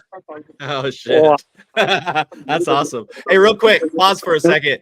I think Eric tried to jump, or Eric, Zach tried to jump on here. I got kids yelling at me right now saying they want Chick-fil-A. Oh, no. Yeah, go get it, man. Tell your family hi. I will. Nice chat with you guys. You see you next Friday. You can order a moose knuckle from Chick-fil-A while you're there, dude. Yeah. Moose knuckle sauce. You got the sauce right now, dude. Oh man, Eric's a good dude. Yeah, Salza was on for a second. I saw him in there. Yeah, I put him in here, but then we were all talking. It's better if we can hurry and say what's up, because then they know we hear. So Zach, if you're hearing us still, jump in again. And say hi. Jason, I saw you commenting earlier. If you're back, jump in. I've tried to get Jason to join a couple times. Being an ass face. Why are you being an ass face, Jason? Shoulders. Let's see. I was texting. Taylor still hasn't jumped on. We've been going an hour and 50 minutes. So got quiet because Herschel's not talking. How do you go on Facebook Live at the same time so when people can see the video? It's just StreamYard. StreamYard does that. Is that what you I'm mean? trying to invite Jason and Zach and all my other best friends on here. I'm trying to get them to show up. Yeah. No, is that what you mean? Like Matt, like, are you saying how am I doing it? Or are you saying we need to add more? Well, like, how would I put this on my Facebook Live so it's playing, but I'm still on? Like how yeah. It's only the host can do that. Like I can't hook to, like, I would have to be an admin of your one of your pages, whoever the host is. That makes sense. You can share it like you have before, but like you can share the post. Yeah. But yeah, that's about it. Cool. Oh man, it's been a good night, guys. We've had a few people jump in, say hi. Bro, I know, dude. I wish you got the other famous people. This is great. It's fun. It's fun. It's surprising what I've been so surprised. So to remind everybody, and Herschel, you don't know this, I don't think, but like when we started this, it wasn't this. It was just me on a Friday night showing my backyard. That was it. I was like, hey guys, what's up? It's a nice night. It's a nice night. Come join me and let's hang out. And it was just a Facebook Live. And then Matt jumped on and we were talking. And then Eric jumped on and we were talking. And we talked for like 2 hours, just talking about good old stuff. Then we again and again. And by about the fourth time, we're like, we should probably make this a real deal. Or like, something that we try to do traditionally. And then the winter hit and I got all babied out about it. I became a wuss and I was cold outside because I just sit out here in my back porch. Yeah, up in the top part of Florida, it gets cold. Yeah. I mean, it's you don't get snow, but it's 40 degrees, 30 degrees. It's cold as shit, bro. Dude, I was fucking driving up to visit y'all. I got cold. I was like, oh yeah, Florida's fucking drunk this time of year, huh? Yeah. It gets cold. So anyways, I got to figure out a way in the winters for us to do something. I'm going to screen this puppy in too, and maybe put like a little heater up in the corner. Cause I'm like on a little, dude, one of those, you seen those radiator heaters or whatever, the little like lamp type, where they stand up. Those things are cool. Put one of those that they put on. Dude, my sister had one of those. That was the coolest thing ever, bro. I mean, not for like alcoholism, but like for like hanging out. Yeah. Right. Hey, so wait, Trey, are you gonna be there? Are you gonna be at SolarCon? Yeah, bro, I'll come out, dude. Okay. I think I'm gonna be hanging out with Jason. I told him he asked me if I come pitch call centers. I'm like, of course, bro, for you. Yeah. No problem. That's awesome. Yeah. I met Jason last SolarCon for real quick. He was just talking to people. I just said, hey, what's up? But then since then we've only talked once online. Dude, he was my it's funny. I met him out here in Clearwater, bro. He was hanging out. Oh, sorry, I didn't mean to cut you off. Oh, you're good, bro. I was just saying he was my hair twin. He had pink hair. Of all people to have colored hair, I guess he lost a bet to someone. He's like, "Why'd you do it?" I was like, "Because I'm awesome." What do you mean? Because I'm awesome. Like I don't lose no bet. That's good. It's true though. You are awesome. You are. You awesome. You can ask O'Donnell and the poker boys how often I lose bets. Not very, huh? No. That's what I'm talking about, bro. This is fucking awesome. Dude, he'd be hilarious to have on here. James effing Wood awesome. My bad. James would jump on here. Do you hear that? Pun. Dude, let's get somebody else, man. I'm trying to get who's smart that we know. I got all of them. I've been messaging them. James Wood, where is he at? In my phone. What about John? He's in Illinois right now, I think. You ever heard from John Soderbergh? You guys know about him, huh?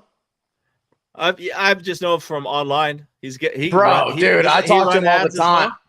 Dude, he crushes ads. Dude, I talked to him 2 years ago. He was running ads for everybody, charging $1,500 a retainer, and he had like 20, 30 clients. He switched, bro, to making to just running the ads and paying closers to go close them for him.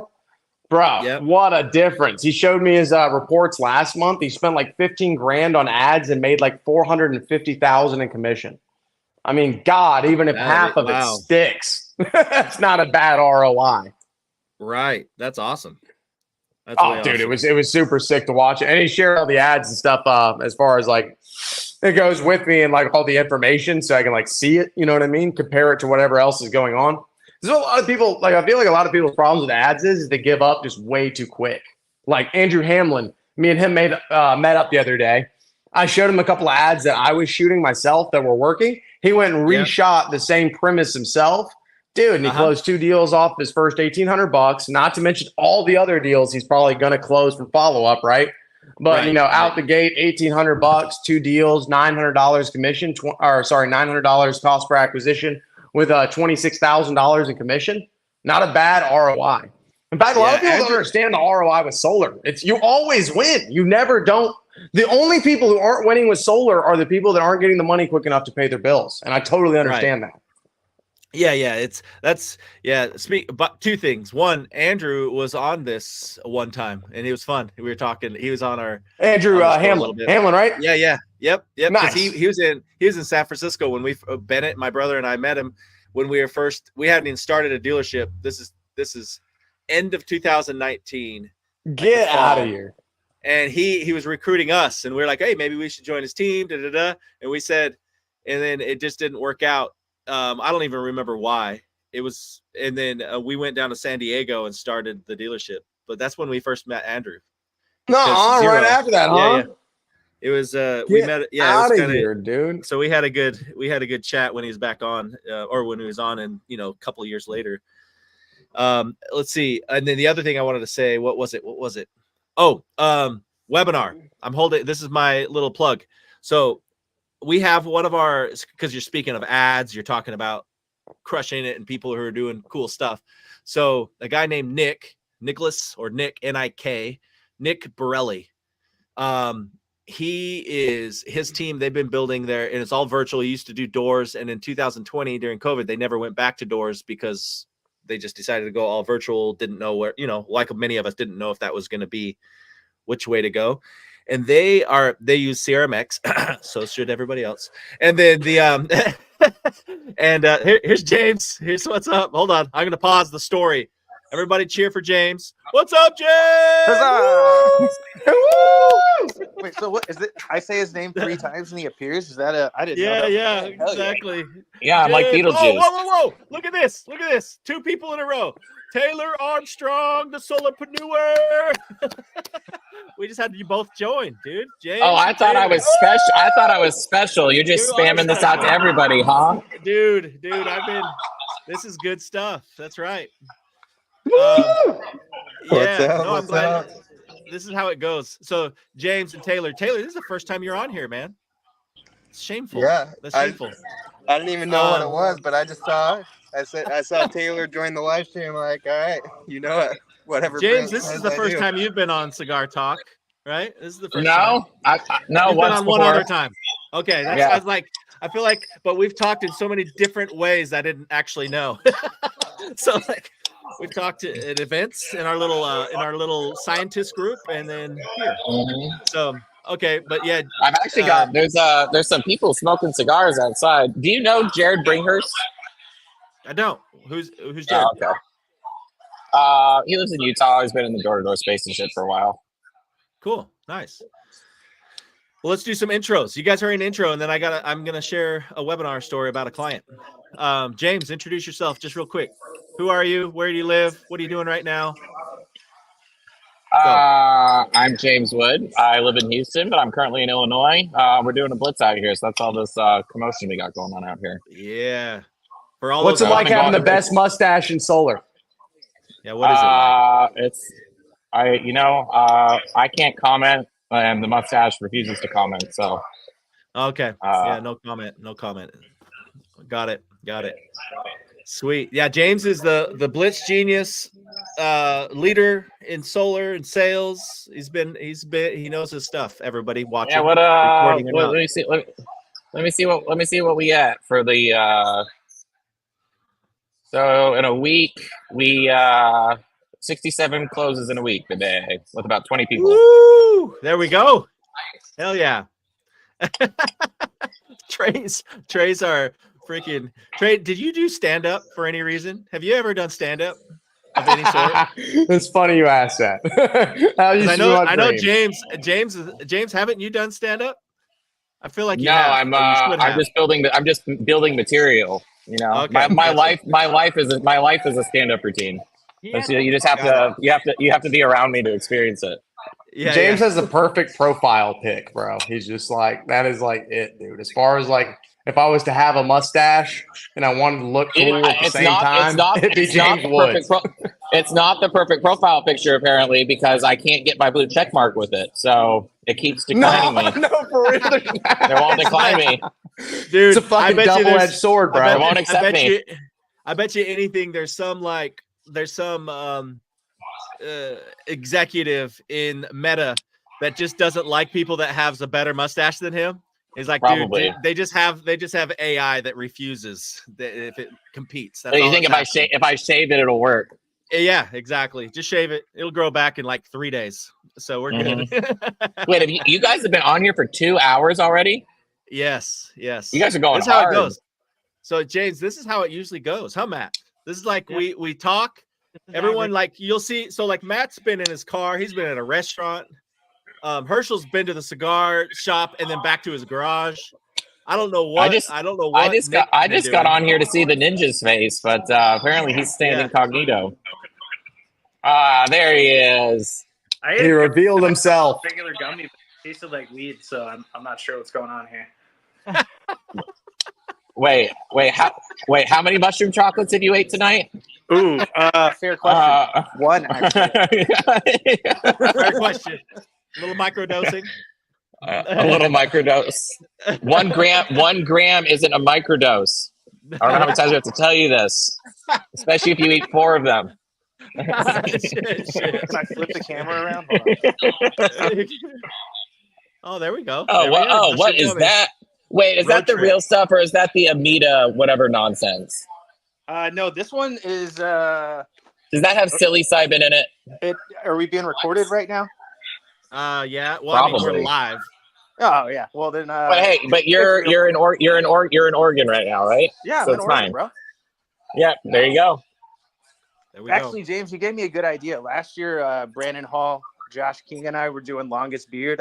I'm thinking I might shave to a mustache and see if I can win best mustache at SolarCon. Oh, do it, dude. That'd be awesome. We'll have to talk with Joe about setting up a booth.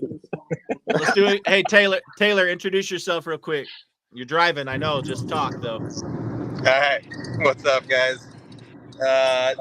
Taylor Armstrong, Solarpreneur podcast. Yeah, I'm actually here at a Sam Taggart's little sales summit here in Arizona. So driving, hanging out with Sam Taggart, a couple people down here. But no, it sounds like a cool group you got going, Brent. And yeah, I've just been doing podcasting for the past like 4 years now. Growing that, do a little coaching program, run a little team in San Diego. Been selling solar since 2016. So yeah, that's me. And you had the privilege of working with Brent for about a year. One of the best years of my life till Brent decided to get out of California. Made the smart choice, but I love that. Yeah, I loved. We had a little family going in there, huh? Our switch to solar family, because you guys all had like young kids. You still have young kids, but it was fun. They called me Grandpa Brent. Thanks, guys. Thank you very much. I just realized that Herschel's in a garage. Yeah, you must. Herschel, do you live in Florida?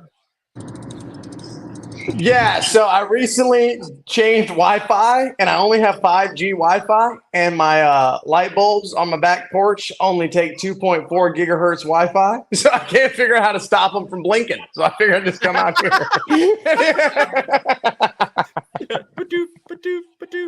Yeah, dude, it's killing me. It's killing me. It's like I was trying to do it on the podcast, and I realized I need a power drill. I asked if you were in Florida because, like, if you ever knocked in Florida, everyone fucking like hangs out in their garages. Like, you walk around, everyone's got their fucking garage door open, and they just hang out in the garage. And like, you'd think that'd be happening in a place. You'd think that'd be happening in a place that wasn't fucking 90 degrees with 80% humidity. Like, it's not comfortable there. Like, what are you doing? So basically, 90% of living in Florida is talking about how much better it is to be here. You know what I mean? Like, I have other people. They have other garages that are open. Sometimes I'll sway by them, and I'll be like, "Hey, how do you like living in Florida? Like, it's better than everywhere else." And we get this like superiority complex. You do actually live in Florida, then? Yeah, he's in Florida. Florida. I live in Tampa, yeah. Yeah, hold on. We're in shorts and a t-shirt right now, baby. It's nice and it's pretty cold today. It's close to 72. We got a dude on a live stream in a garage in a gamer chair in the open garage at night. Like, this is the most Florida thing I've ever seen in my entire life. Is there a gator? Is there a gator? Is there a gator in his driveway? That's across the street is the Gators, he has a pet gator. He has a pet gator. He brought it out earlier, but you missed it. Yeah, he swims in the pool. You know what I mean? I'm not going to kick him out. That's his pool. You know? Yeah, it'd be rude. That's right. That's so funny. Taylor, hold on. We interrupted Taylor not on his introduction. You're finished introducing, but hey, I'm going to use it for promo time. Here we go. You got the banner at the bottom. Taylor's doing a special offer, and I'm promoting it because I'm gonna be speaking at it. So, and I like Taylor, but mostly because I'm gonna be speaking at it, right, Taylor? But no, so order your tickets, SolarCon, attend solarcon.com, use his coupon code, and then Taylor, what do they get overall? Like, why use your coupon code? Yeah, appreciate it. Well, yeah, you're gonna see Brent speak, so that's the main reason. But yes, we're doing a event April 17th, the day before SolarCon. It's gonna be super rad. We're doing it at a aquarium. So, I'm gonna be speaking, Brent's speaking. We got Ashton Buswell, a few other guys, and there's gonna be sharks swimming behind us in the background as we're speaking. How cool is that? It's gonna be super dope. So yeah, what I'm doing, anyone that uses the coupon code, they're getting a free ticket to my events. It's just, one day event, day before SolarCon. And then we're doing a bunch of other bonuses. We're giving away, the event, by the way, is for referrals. So the reason I'm having Brent speak, because he's the master of organization, CRM, CRMX, all that stuff. So basically it's going to be we got these referral experts who do, 40, 50 installs a year, plus all referral based. And then Brent's going to come in and talk about how to organize their referrals, follow up with them, do the behind the scenes geeky stuff, all the stuff we know Brent's good at. What if we already have it? Yeah. So yeah, anyways, that's the offer. Is just they're going to get the ticket to our event if they use the coupon code. We're giving away a bunch of scripts. I'm going to post it on social media here on Monday, the whole offer stack we're What doing, city? That's in Salt Lake. Yeah, Utah. Salt Lake? Oh, cool. Yeah. This is the day before. This is the day before SolarCon, Taylor. So I got to show up early.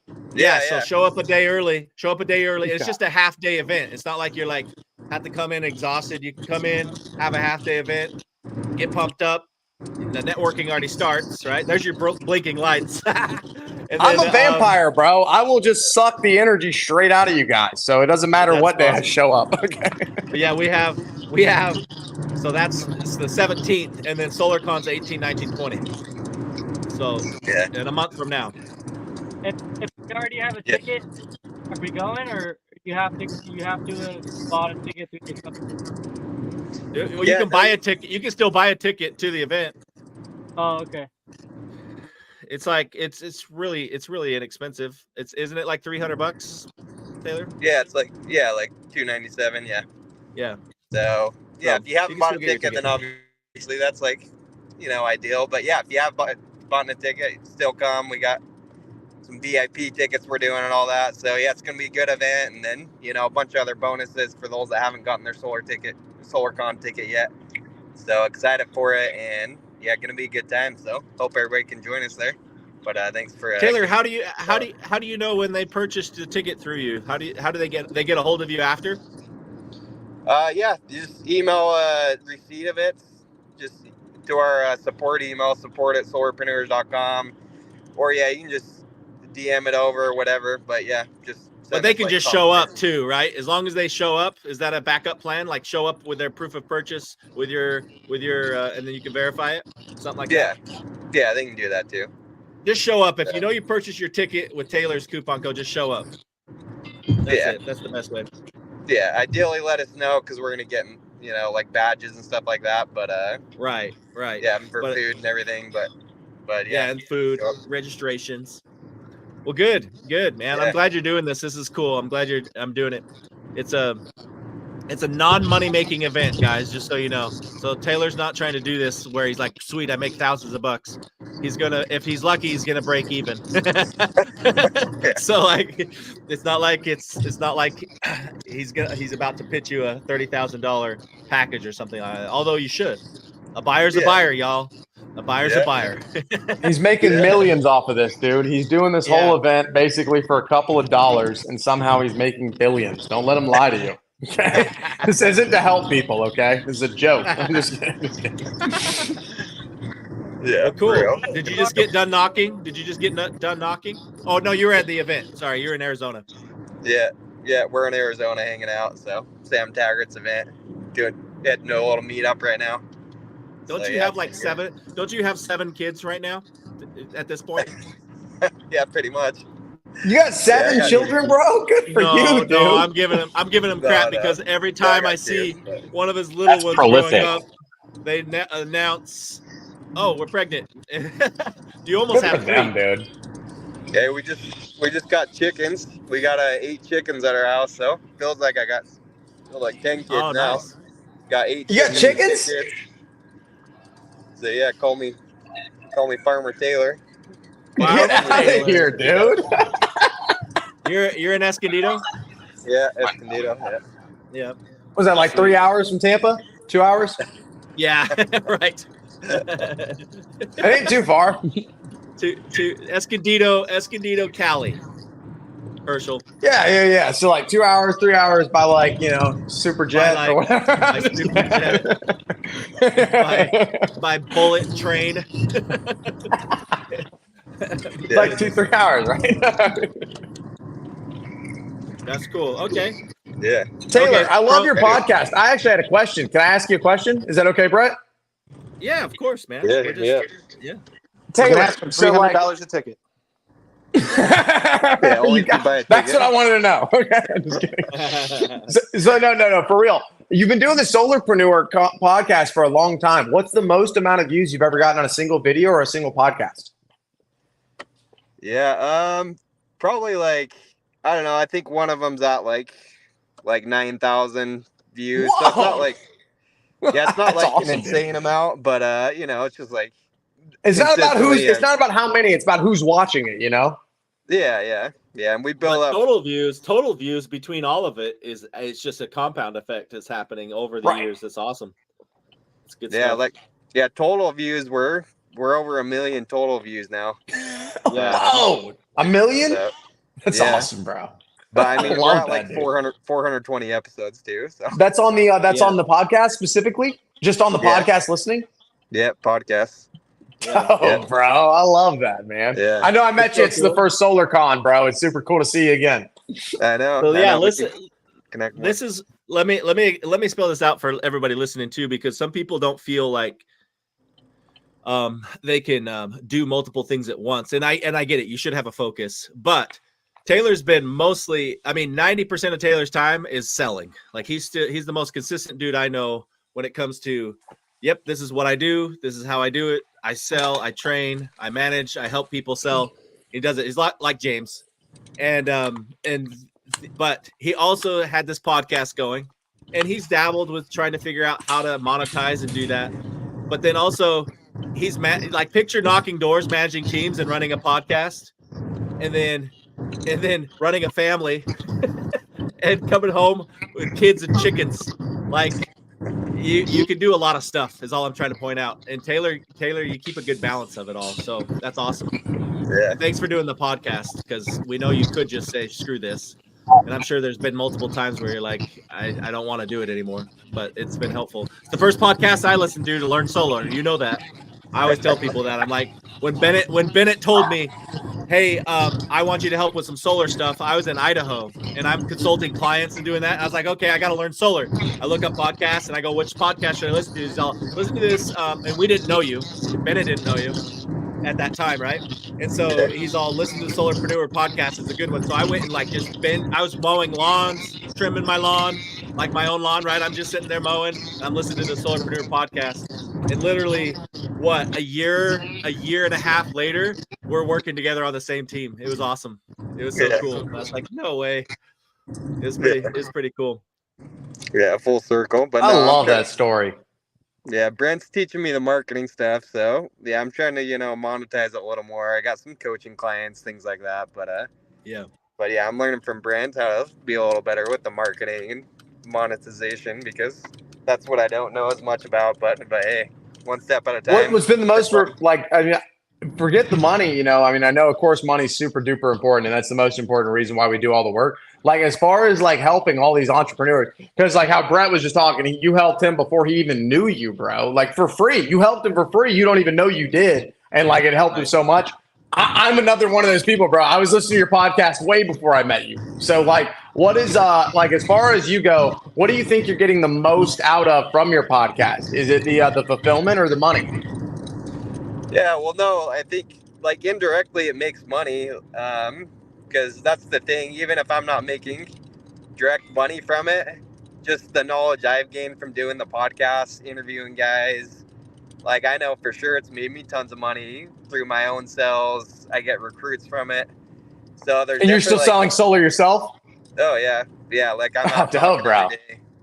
I'm telling you, he would be knocking right now. Like every time I even try to get when I text you, Taylor, I'm like, I bet this bastard's out knocking right now. So, but because you're in an event, you're not. I get it. Again, like several of you are. Matt's like that. Herschel, you're like that on the phones. James is obviously like that. He's running a blitz in a house he's never been in right now. You guys are studs. That's awesome. Go ask Hamlin how I am knocking doors, bro. We went out knocking the other day. I will go knock doors, but only to prove a point. Like I will not just do it. Pause. Hey guys, what's up, I gotta jump off though, guys. This was fun. Right. Appreciate you, Brent. I'll hang out longer next time. What's going? Brother. Hey, yeah, P. I'm jumping up. I love it, dude. Look at that. Some hearts. Love you, brother. Why do balloons go up with peace signs? That's confusing. I think it was like all right. hands up. Yeah. I don't know, dude. Yeah. Oh, all right. Peace out. All right, later. Matt, it looks like Matt had to jump off too for a minute. What's up, John? Welcome to the Friday Cigar Talk show. John's here. Hey, what's up, guys? Hey. Can you hear me? Yeah. Hey, what's up, fellas? We got Solar Ninja here. We got your boy Trey. You got Taylor, Solarpreneur, and we've had several people on before. We've been on here a couple hours now, just hanging out. Nice. What's going on? I don't know anyone personally besides Herschel. I think I've seen all you guys on Facebook. Nice to finally meet all of you. Yeah. John's the man. I'm so happy you're here, bro. Dude. Don't spoil us, bro. Tell us what's it like to be a billionaire? What are you doing, you freaking killer? Dude, he's making billions off of that artwork in the background is what he's doing. His kid's artwork right there. That's right. That's my son. That's my son right there. But yeah, dude, living the dream. Can't complain too much. Selling solar like you guys. Got a dealer selling a lot in California. Still doing the today. lead, but today, yeah, we sold 2 today. In California. Good, 2? Oh, I mean, that's nothing. What's that? Like a little tiny, like what? Like $20,000-$30,000 or something? Something like that. Those are big jobs. If you're $20,000, yeah, we raked in 15 each. Not bad. A little bit of money now. I mean, it was a little. John, introduce yourself though, dude. Like, how'd you get into salt? Just a quick intro so everybody listening. For the people that don't know you, of course. Yeah. Yeah, I'll do the 10-second elevator pitch or the 30-second or whatever. Yeah. Or 30 or 40, whatever. We're not going to shut up, or we're not going to not let you. Whatever it is. I started in solar about 7 years ago with a company called Blue Raven Solar. I was a closer for Blue Raven for like three years. River Skinner was actually one of my managers back in the day. I think you guys know him. Leonard Skinnerd? Is that what you just said? River Skinner. River. Okay. I was like, what? It's like Solar just got deep on me right now. Sorry. Yeah, I know River. River's cool. Yeah. Then started a marketing company like 5 years ago. Figured, hey, I didn't really like knocking doors anymore. Started Lead N LLC 5 years ago, but just with a Spanish niche or the Hispanic market. Mainly because my wife is from Guadalajara, Mexico. She crossed the border when she was 9. So I tried it like 5 years ago. Took a course, Russ Ward. Shout out Russ Ward. Like 6 years ago. Took that $99 course. Yeah, did pretty well. Figured out I was pretty good. Yeah, got a bunch of clients. Still got a bunch of clients, but now just focusing on selling. Do you speak Spanish, John? Do you speak Spanish yourself? Un poquito. A little bit. Hey, a little bit. I know that. I know un poquito. I know that word or that phrase. Just a little bit. I got a call center, 2 call centers. We trained personally there in Mexico, in Guadalajara. So none of our people knock doors. They just run appointments. They're called appointment babies, like Michael O'Donnell says. But yeah, man, we're killing it. I was going to sell probably 30 deals this month with 3 people. We're like the Navy SEALs of solar, right? Yeah. Did you just say 30 deals in a month with 3 people? Yeah, 30 deals with 3 people. Get out of town, bro. How much commission? Yeah, so we spent 10,000 into Facebook, gonna split out about 30 sales.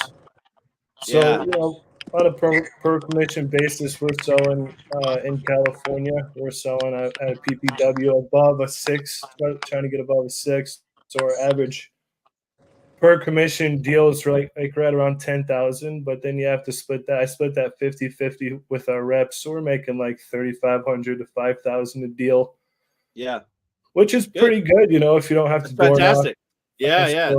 It's exactly where it's. Bro, how are you going to feed your family? Right. But dude, what do you mean by the you get? What do you mean by you're the Navy? Did you say Navy SEALs of what? Of what do you mean? Yeah, we're like the Navy SEALs of solar. It's either we get kicked out, or we fucking sell it, right? So anyone who works for me, dude, it's like if you don't fucking sell it the first goddamn try, it's like get out of here, kind of thing. Right. I'm dead serious. Like we have an SOP and a process. How do you walk around selling solar all day with balls that big? Just tell me right now. It's heavy. It's hard. It's hard. They're heavy. Yeah. They swing back and forth, but it's hard to do. You gotta know how to sway back and forth. Right. We got a process. It's like a 45-minute close, dude, but it's like the most jam-packed, value-oriented close out there. It's like straight, get to the point. Only 45-minute close, I mean, most solar guys are in there doing at least a 2-3 minute close. So why do you think the extra 45 minutes makes a difference? You don't think they should just don't you think it's smarter to just simply go in there, not sell it, and then move on to the next lead and not sell that one? Yeah, it's way smarter.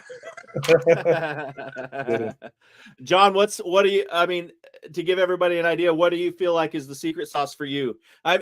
There's no real secret sauce. I get that. There's no magic bullet, but what's been good for you guys when as you've learned all this, running ads, knocking doors, training teams, like what's working? Just being different. We're completely different, even from our appointment setting machine. When we set appointments, we give the customer 3 options. It's not 100% in your face solar. Right? That was like 5 fucking years ago. Right? If I'm the solar guy, like get out of my house kind of thing. Can you explain that more? Yeah, we're gonna hit your house, and our callers say 3 things, right? And they're, most of them set like 8 to 10 appointments a day, 8 to 10 appointments a day on live leads. And it's 3 things, right? First off, we're going to check your meter, see if we can help you out there. We're going to check your main panel, right? See if we can upgrade that, see if we can help you out there. We're going to check your thermostat, right? See if we can help you out there. And the last thing we're going to do is we're going to see if you qualify for this brand new renewable program that most people don't qualify for. So Whoa, So I'm already I getting love that. But if you're lucky and you do qualify, in other words, you're already planting the seed. If you're lucky, that might work out for you. But let's just try these other ones and see what happens. I mean, you're not saying it. You're not saying it, but that's what's happening in their head. I get you. That's right, Okay. dude. My marketing, it's a little different. It's not a perfect solar panel. None of my marketing say solar. So that's why we're getting like $2 leads. So, my marketing works for roofing, insurance. Did you hear that, you guys? You can run ads that don't mention how solar panels save you a bunch of money, and you can still make a bunch of money. I know you all think that's impossible, but look at this dude over here. He's actually making it happen, okay? Right. Yeah. That's awesome. We've done comparisons with our model and our cost per appointment with some of the big time players here in solar, and our cost per appointment, our cost per lead is like 3 times cheaper than what they're doing. Yeah. So our cost per acquisition is right around $750 right now. I think we can get it down to like $450. And a lot of people talk shit. I don't talk shit. I can show you guys the numbers literally right now, and that's 100% possible, right? So, that's awesome, man. That's just what we're doing. So, a little bit about thanks for sharing.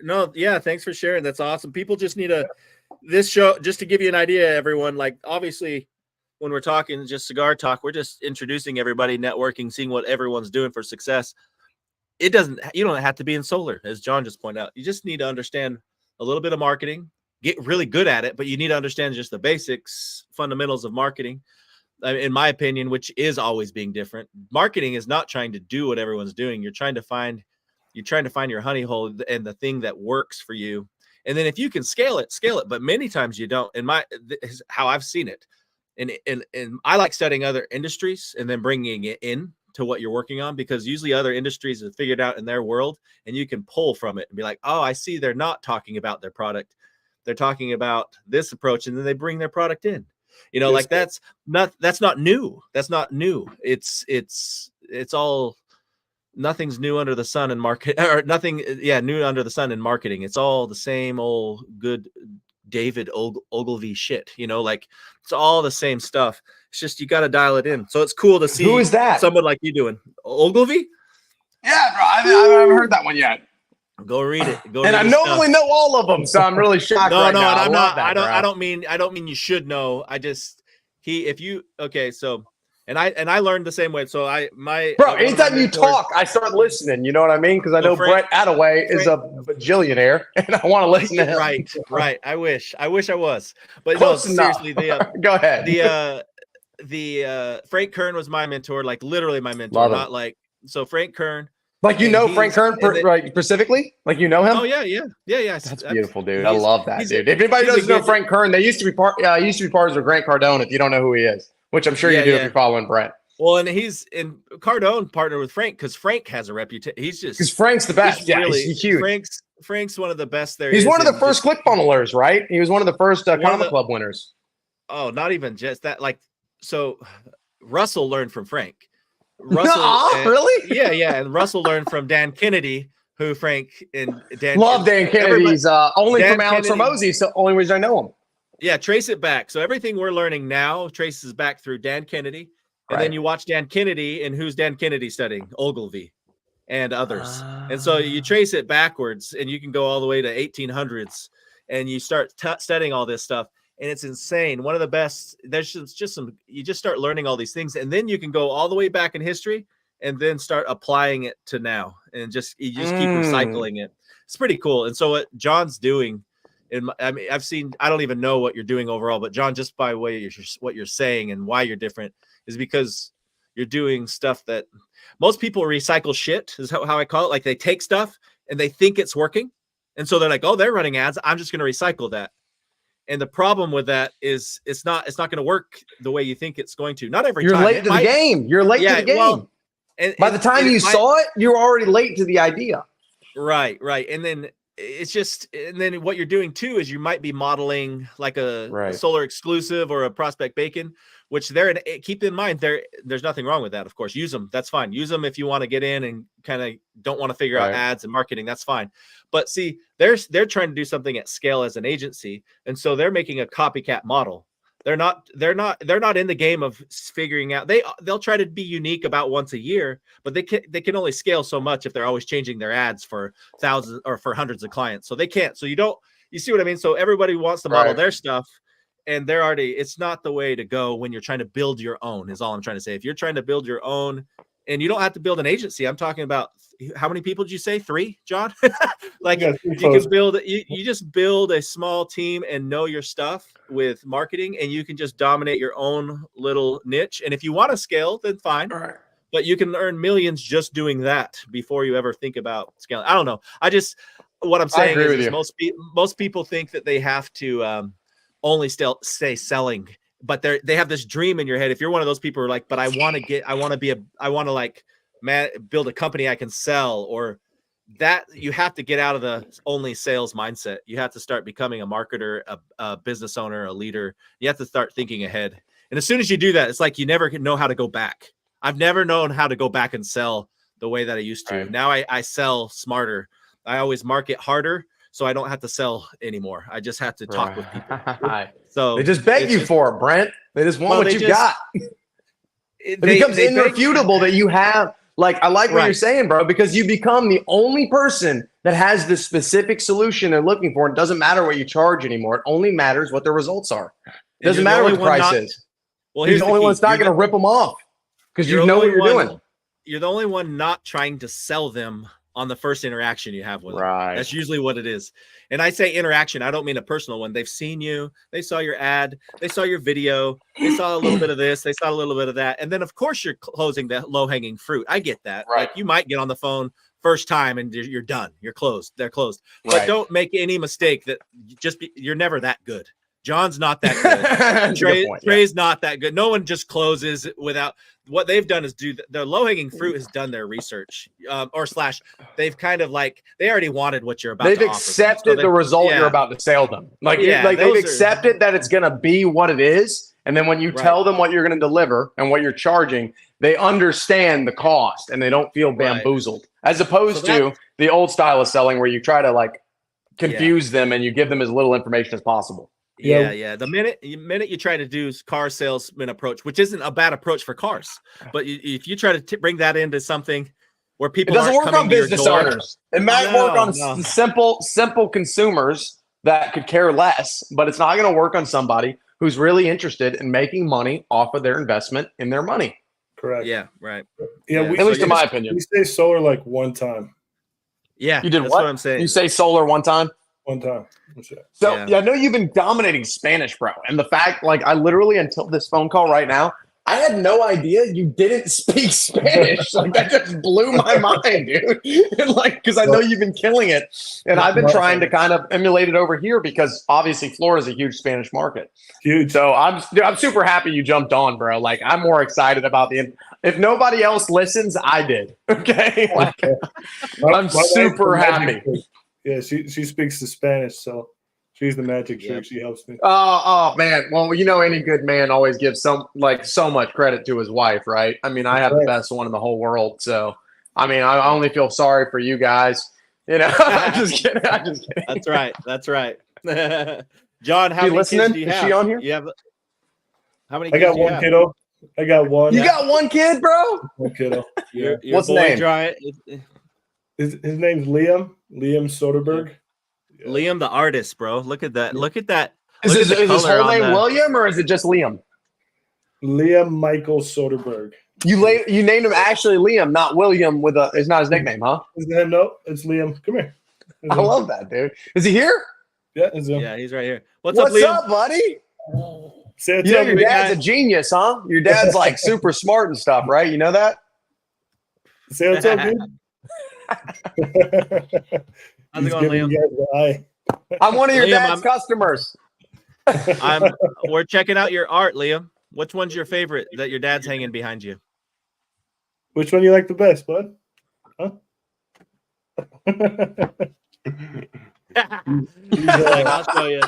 That a boy. I love it. John, how many deals do you think you've got in the pipeline so far this year? Because we're only in the end of March, so we're into Q1. What do you think you put in this year so far? This year about, No one, please. Yeah, you can have it. You can have my phone. We're gonna do 30. We're gonna do 30 this month. Last month was a little slow. We did 15 last month. Only 15. Yeah, dude. Just a couple $100,000, dude. What are you gonna do? How are you gonna make it? But dude, my main dude, goal after you pay your salespeople, you're only at 6 figures. You called it. Doing pretty good, dude. Doing pretty well. But I got some expenses.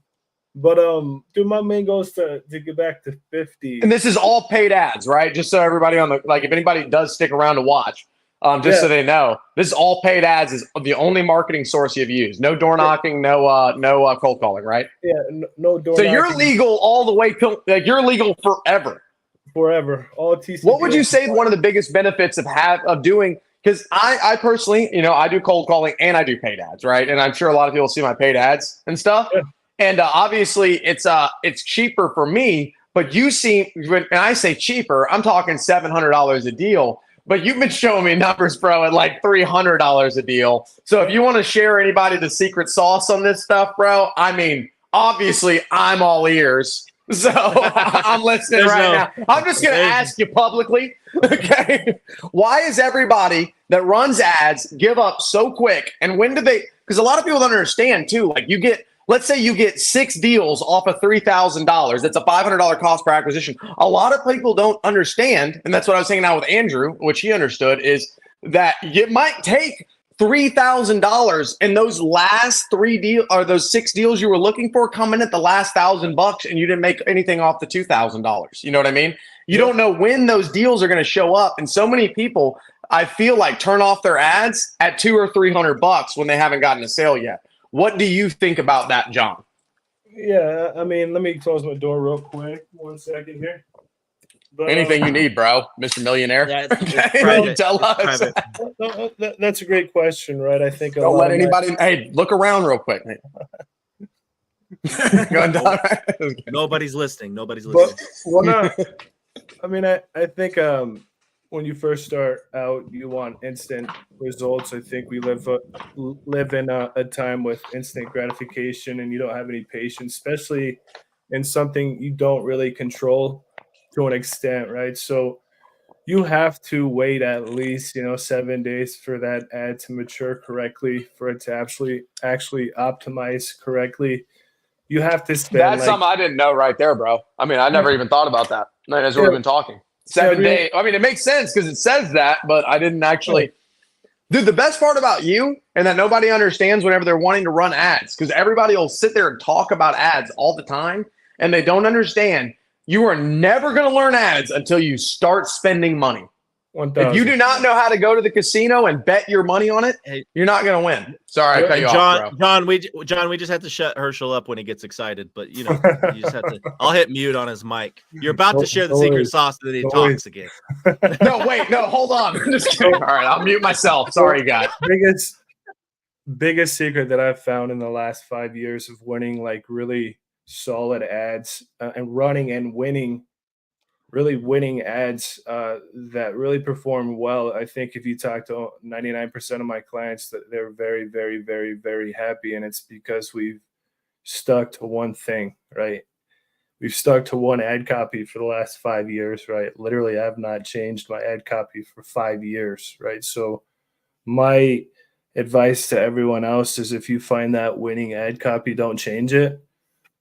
Don't change it. And only change the pictures. Ultimately, I'm giving you my sauce. But if you find a winning ad, don't change it. Don't overthink it. I think a lot of people overthink it, especially if you are not having that success at first. I think another critical aspect of running successful ads is being very detailed as far as targeting, not targeting as far as audience, but being geolocated targeting. Like geolocation is very critical. The really cool thing about use seventh grade language on our geolocation here. I was just about to ask for a good question, just because I'm on a geolocation. So whenever you say geolocation, okay, because if people are running ads, they might understand this. So there are ways where you can go on Facebook and you can spread out your ad budget across 7 or 8 different ad sets with different location targeting and different everything. So you spread it out. You can go on your regular page and you can target, like, let's say I spend $20 a day on one ad that's in one location, another one, versus spending $100 a day in a bunch of ads that are spread out over a location. What do you think is the best thing to do? Explain geolocation though. Just try to explain it to Liam. I want to do any. I'm stupid, so if you could explain it to me, I will ask you to repeat yourself.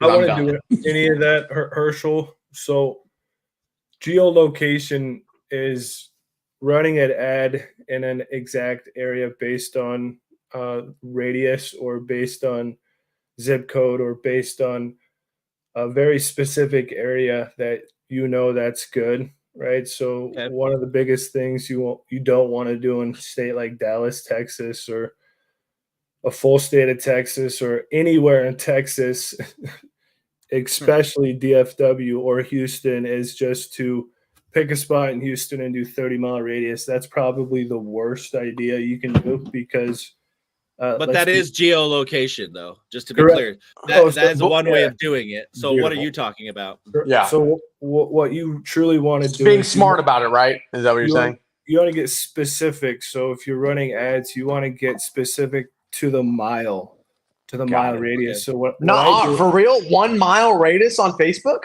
Yeah. This is huge for me. I've never heard that ever. From nobody. If you're in Texas, this is what I do. I go to Zillow, and I go to Zillow, of course. Yeah. Zillow. I go to the average, price of houses, and I look at the price of houses in Texas, and I don't, and I make sure I pick a house that's at least $400,000 or $300,000, and I geolocate that area within like a 3 or 5 mile radius. So then I know my ads are just running in that specific area, so I don't get a lot of trash or people that no credit. So reverse engineering that, y'all. And correct me if I'm wrong. I'm just going to keep repeating John in different ways because John, you're doing great. I'm just trying to say, when you go to a location, when you're going to the location, he's looking for people who can afford what he's selling, basically, who's going to be a good fit. That's all we're doing here. Okay, keep going. Yeah. The point of the 400,000 is they're probably going to have better credit. Like Brett was saying, okay, got it. And a bill that's probably going to be a higher bill. Right, it's gonna. I didn't even think about that. You're right, Brent. That makes perfect sense. I'm just looking for better credit. I don't really care what the bill is because I'm going to sell it anyways, right? Fair enough. I'm just looking for the credit. Probably a good side effect is what Brent's saying too. You know what I mean? Yep. You got $400,000 house. You're probably. I'll go ahead and tell you, this house right here, my bill is $450 a month. Another secret that I use is don't say. And it's like $400,000 or $500,000. That's all the house costs. Perfect. Don't say the word solar. Don't use anything solar. That's my secret. Yeah. Why are you so gangster, bro? Why do you want to get rich? No. Let's talk about this, John. Like, what's funny is you see them talk. We've watched the videos. You guys, I have, where you have like Pessy doing his videos where he's knocking. And he's literally trying not to say solar the whole time. Yeah, he's literally trying not to say it. And yet when they go to place ads, they're like, hey, get solar now. So, because I've run the same ads. I'm making mistakes when I say running ads, guys, just to be clear and for your information, John, I don't run ads for myself and solar anymore. I don't offer that. I'm just saying my experience has been when we were doing that. There's like, I've tried everything. Like I'm trying this and that's this. The more that we stayed away from, it's always something relatable to solar. That's easy to tie back to solar, but it's something outside of it or inside of solar. But it's not it's an indirect. Indirect, which again is true, which is true for me. That's how you market. And tell your Coca-Cola or Apple, where you can say, we sell computers, you should buy one. You don't have that luxury because they're selling their brand now, right? And no, not one solar company in the world has a brand like that. I don't care how big you are. No one really knows solar like that. So you can't use the strategy of like, well, Coca-Cola says, get my stuff here. and buy here. And Apple just runs ads, and I see their ads, and it says get a MacBook Pro, and it's brand new. I should just say get the new panels, newest best panels with a $2,000 credit back. Like you see that over and over again, right? So it's just interesting to hear that from somebody who's like in the trenches running it right now. And actually then also your copy that you hinted has been like that for years. So that's awesome. That's awesome. Thanks, man. Well, let's switch gears. Let's switch gears too, if you don't mind. Yep. And not bore everybody with nerdy stuff. No worries. I mean, like, they it's just good, learned right? how to like, get rich, bro. I mean, nobody else is excited, dude. I'm excited. How much do I owe you? What's your cash at, John? Okay, what I gotta send you? Here's the secret sauce is not trying to figure it out yourself the first time. It is finding somebody like John. John might not even do it for you anymore. Like, who knows? But let's say you don't, John. It's just finding somebody like that and then being like, okay, can you just help me get going? What is it going to cost? And finding a good negotiation where you're like, cool, I would like to do this. And then John probably would help you. I'm just trying to say, but trying not to, it's that there, finding somebody who understands that game and then start working it in-house, trying to figure it out yourself. And then, or keep using somebody like John that's willing to do it for you and share the secret sauce. But that's the cool. I don't want people get overwhelmed with even what we're saying. Just the word geolocation is smart as shit, but they're like, you lost me. I can't talk about geo. What does it even stand for? Geographic, right? But still, they don't get it. I mean, even for me, it's like, it's just so much information because what they're thinking is like, dude, I just learned how to finally get my guys to update their like freaking disposition their deals. I can't run ads, so they're like, it's this overwhelm that happens. So like, keep it basic, find somebody who knows what they're doing. Let them run the ads for you. And I don't even mean a big agency. I just find somebody smart like John. I think that's the secret. And then figure out how to get off of John's lap and then figure out, and either have John train somebody or do something where, because John, obviously you want to close your own deals and do your own thing as well, but you could scale. And then you could just, all I'm trying to say is if you want to build a machine that works, figure out how to bring it in where you can control the metrics, but you got to be willing to do the smart stuff. So I don't know. Those are my opinions, but that's what I see working. And that's I was getting, John, right before you jumped on, I was going to share one of our clients, Nick Borelli.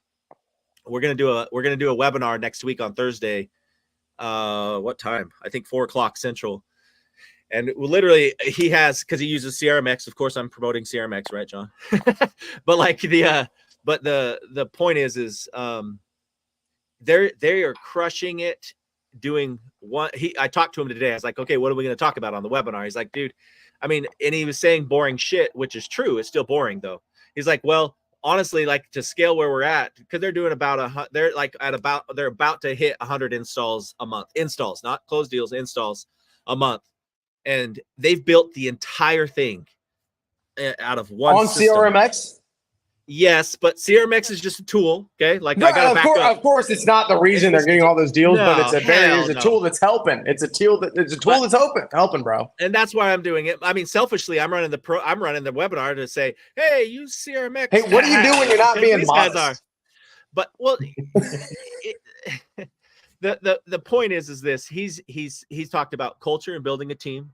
That so people actually know what they're doing and they're willing to work with you. Like your three guys, I'm sure you've built this, like you have some parameters. You've hinted at it earlier. Like, hey, if you don't know how to close, you're done. Like use our stuff and you're done if you can't get it.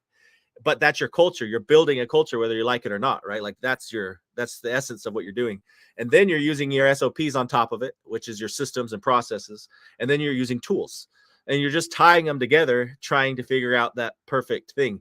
Ads is just one thing. You're just running anyone. Like even if I was running ads just like you, John, and getting leads at $3 or $7 and then never costing me more than $800, even then I can still lose my money. Even then, because I still don't know how to build a system on the back end. I still don't know how to get them to install.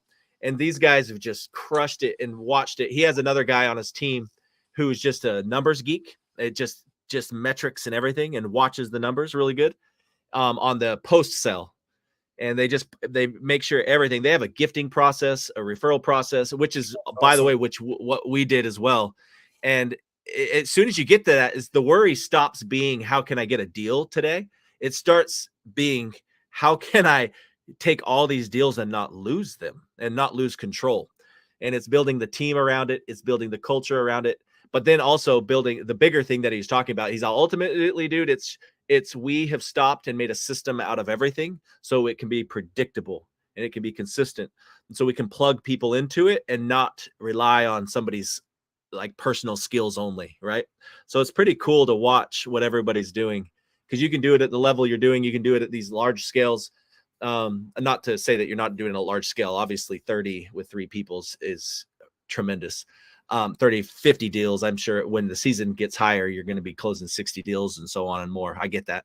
But just everyone listening, it's so cool because you have people just starting right now. Most people watching this or will watch this are just getting started.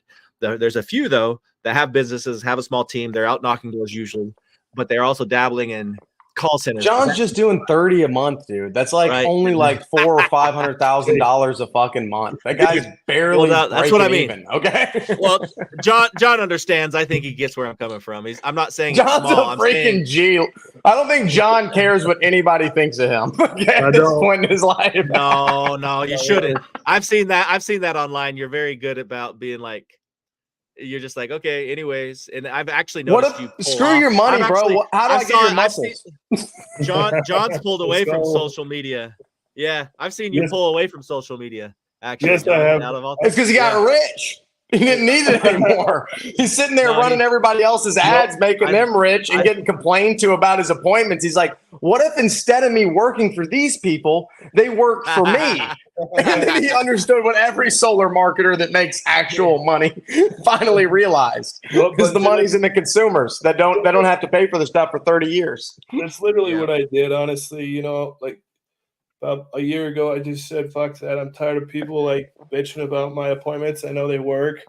I hired 3 people. Dude, you can hold them accountable on your appointments. Before it's like, yo, you set an appointment for somebody, you gave it to them for free, and they like call you, bro, this is bull. This is BS. How dare you send me to this person?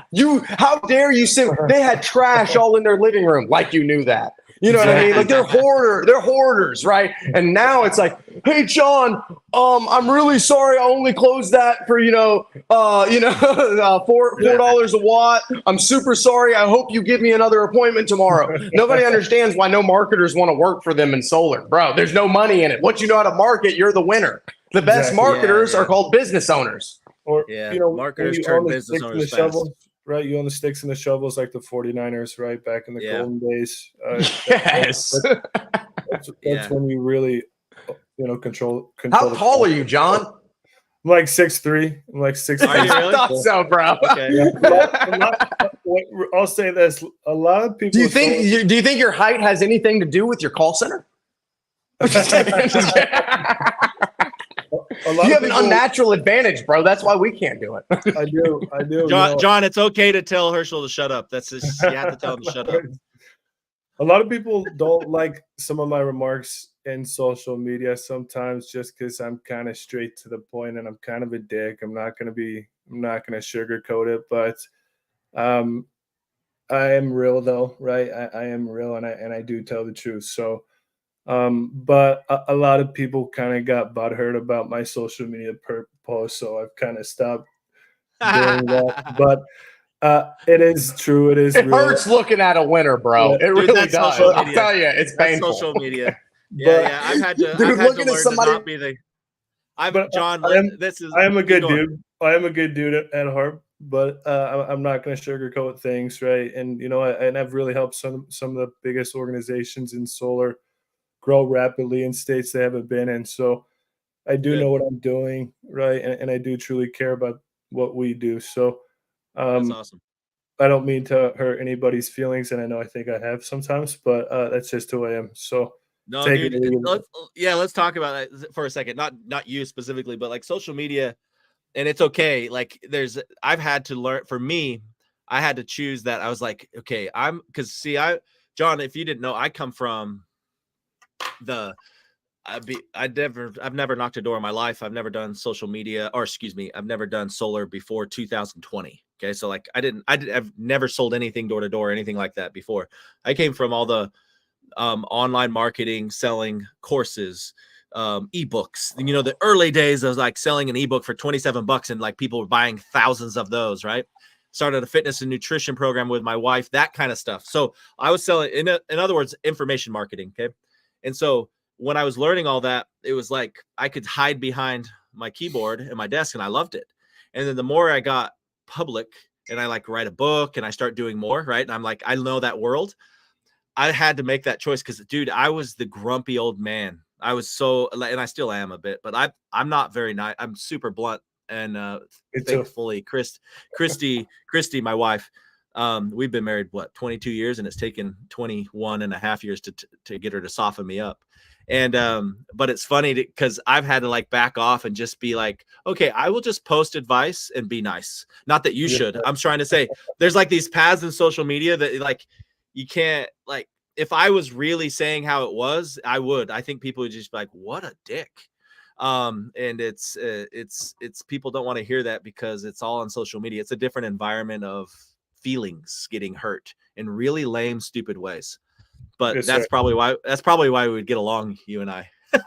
Well, and when we're just talking, it's just like, oh yeah, don't do that. That's dumb. Stop that right there. And then they'll ask why. I'm like, don't even ask why. Like, that's a waste of our time right now. Let's move on to getting results and actually stop doing all this. Stop doing about 90% of the shit you're doing actually. And let's just focus here. Sometimes stop 100% of what you're doing. And it's interesting to watch that. But dude, you have so much knowledge. I guess what I'm encouraging to do is, dude, now and again, you need to come and drop some bombs in there, not for any purpose, but just to help people understand they can do it. They can actually come in and follow a pattern because no one can steal what you're doing. My coach, I remember in football in high school, I had this badass coach. His name's Randy Rare. And he would always talk about our playbook. And he was just, you guys ever have a coach, or if you played sports or anything like that, and they're just geniuses at it? They just understand. It's not a play for them. It's like it's science. It's like an art and a science for them, and they get it. And he would always talk about, no matter, we could share, we had people come and scout our team, in high school, even you scout each other's teams and watch, somebody will park and watch your team, and because you're practicing for the team that coming week. In football, guys, you can like scout other teams. So, right, I'm not talking to you guys necessarily, everyone watching, right? You scout teams, and in college, definitely, pros, definitely, and you start scouting and you're watching film. But see, everyone knows you're watching film to prepare for their team. And so, but that's only one way. So the other way is you can go watch what that week of practice, you can go watch what they're preparing and see what plays they're queuing up for your team. And so that happens in football all the time. It's not cheating. That's not bad. It's a little unethical, but it happens. And they'll come and prepare. And our coach would literally welcome them. They're like, come on in, watch what we're doing. He wouldn't care because his whole thing was like, I could give you our playbook and we will still kick your ass as long as we execute. Because he just understood the game. He's like, you can do what I'm doing. You're just not going to do it as good as I'm doing it. Exactly. And it was just such a lesson for me. I've always like, okay, I get what you're saying. Like, everybody can learn the science. It's just very few are willing to practice it and do it. So it's kind of cool. But anyways, back to what I'm saying is, you can share everything you're doing, and then it's just only the few that will actually go apply it. That's what's amazing. But at least what it does is inspire people that they can. And I like that. I like helping people think, you know what, I can do this. I can actually do this shit. So it's kind of fun. Yeah. I think a lot of people in this industry, I think, are kind of stuck like 4 or 5 years ago, and they're stuck to 100% solar. So what I can do is I can help switch it up, be different. And I'm definitely willing to help anyone be different in a really cool way that's really beneficial to the homeowner. I don't know why I'm looking at that camera. I'm looking at this one, but in a really beneficial way to make you guys really succeed, but it's completely different. So it's a really cool process, and we're making millionaires out of our sales reps, right? Our sales reps are going to make, each one of them probably going to make about $60,000 this month. So no door knock. What? Your sales reps are going to make who? About $60,000 each. What? $60,000 for a sales rep? Yes, oh sir. my God! What do you do when you're not helping people? Herschel, he said per year though. I'm just joking. He just said per year. Per year. Yeah, $60,000 a year. That's a fair wage, yeah, dude. In Mexico, yeah, dude, above average. Wait, I meant per month, y'all, per month. Month, like 30 calendar days, so like $2,000 a freaking day, not including weekends. Okay.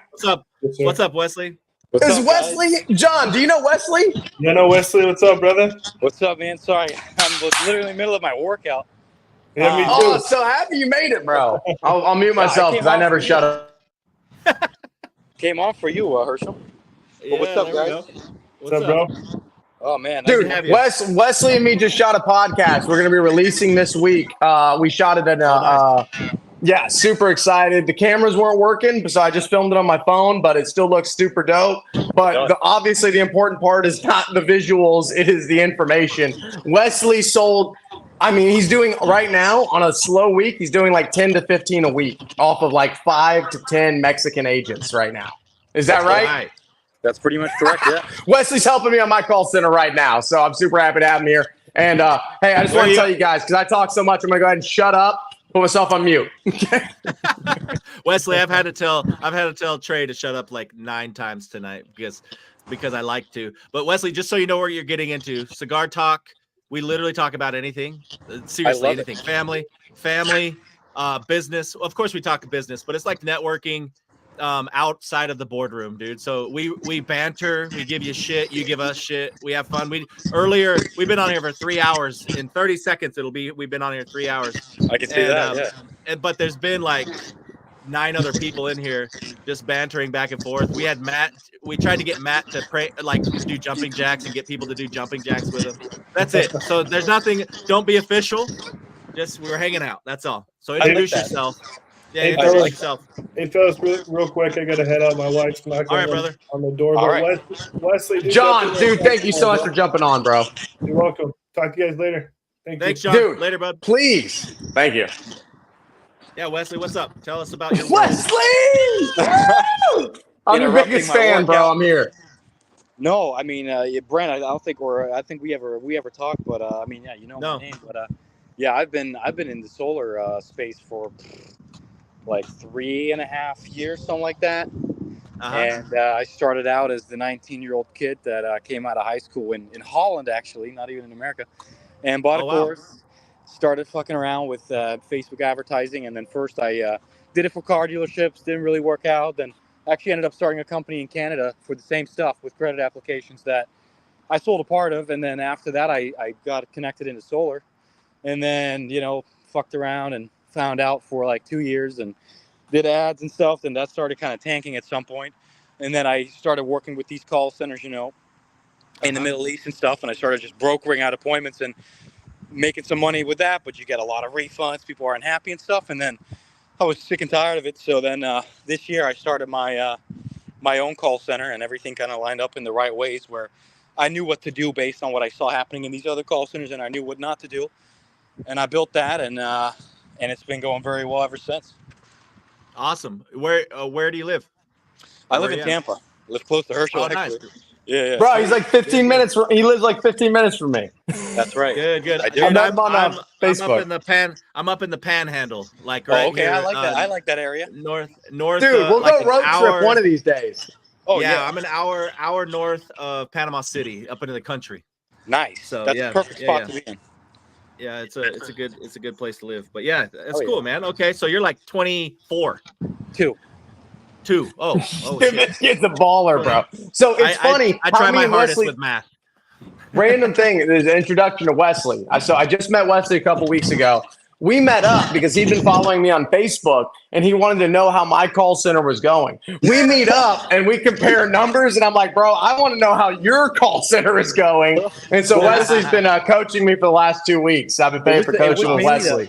The curiosity around call tools that I was like, But you don't know what you don't know, and so it's good. You're smart, bro. Yeah, no, that's true. But no, I like you. You know that. I like you. Keep going. I'm just grabbing the dogs. They want out. But yeah, no, we live close to each other, so that's dude. Tell us. So like a lot of people don't even understand how you would get started on a call center, and I know I have a course in this, which a lot of people haven't taken. But since we're on Brett's followers right now. For an easy, like how you would do or whatever else. How many people are I'm going to break down a little bit of what you do to other people real quick for 5 seconds, and then I want you to tell them why it's better. How many people are watching this podcast? At the moment? About 30,000. I'm just playing with it, brother. Get the fuck out of here. No, It'll be more throughout time. No, yeah. At any given time, there's literally like maybe 10 people live, 20. We just so to give you an idea, it'll help you understand what. Share in a second, but we started this at just randomly doing lives because I just like I live in the country in the sticks, so I don't talk to anybody here. Right. And most people live in a trailer home, and so like I don't have anything in common. So like they're awesome. There's no entrepreneurs out there in that population of 300. There's actually quite a bit, but they're in a whole different business. They like farm trees, and shit, you know, like that's their That's thing. a good point. And so, but the point is we started this, and so we built it. Now it's become people kind of know what it is, but we're just trying to help people hang out. Really, that's all this is I like come hang out, smoke some cigars, or smoke whatever, or don't smoke at all, and then that's all. So at any given time, you'll have the best thing to do, honestly, Wesley, is show up to them for 15, 20 minutes like you're doing now, and just say hi to everybody. It's just networking. That's it. I like and that. then I'm on here forever. I'm on here for like a few hours at a time. But yeah, that's the best thing. And you'll get to know a few people or get introduced. And then when you go to events, you start seeing, that's it. That's what you're getting into. The only people listening at this point matter. That's the only thing. I'll tell you right now. The only people who tuned in this far actually would buy some stuff from you. They're actually curious about how to grow their business. I like the I like the format though. That's good. I like that idea a lot actually. Pretty cool. I know you don't. I know you don't sell. I know you just do your own call center, and you don't sell appointments to anybody other than like exclusive clients you work with. But if you could break down some of the numbers to anybody that's smart enough to have tuned into the end, and especially for the later views, so we can clip this up. That would be super great, bro. Like just break down to you. Yeah. I know. I already have the podcast doing your numbers for the beginning of March. If you want to break down like your last week or the week before or something, it'd be awesome. Well, I mean, I'd say this week actually probably was our record week, and I think it's because of two different factors. One is that we had a new data vendor that is like half in-house type of deal. The guy's a programmer, really smart guy, and so he didn't know how good his data was until I told him how good it was. And then that slashed our costs in half for that too, which is more profit. And then basically, he's building us a whole custom portal right now to make everything super efficient, and it's not high level or Zapier, it's like actual custom built.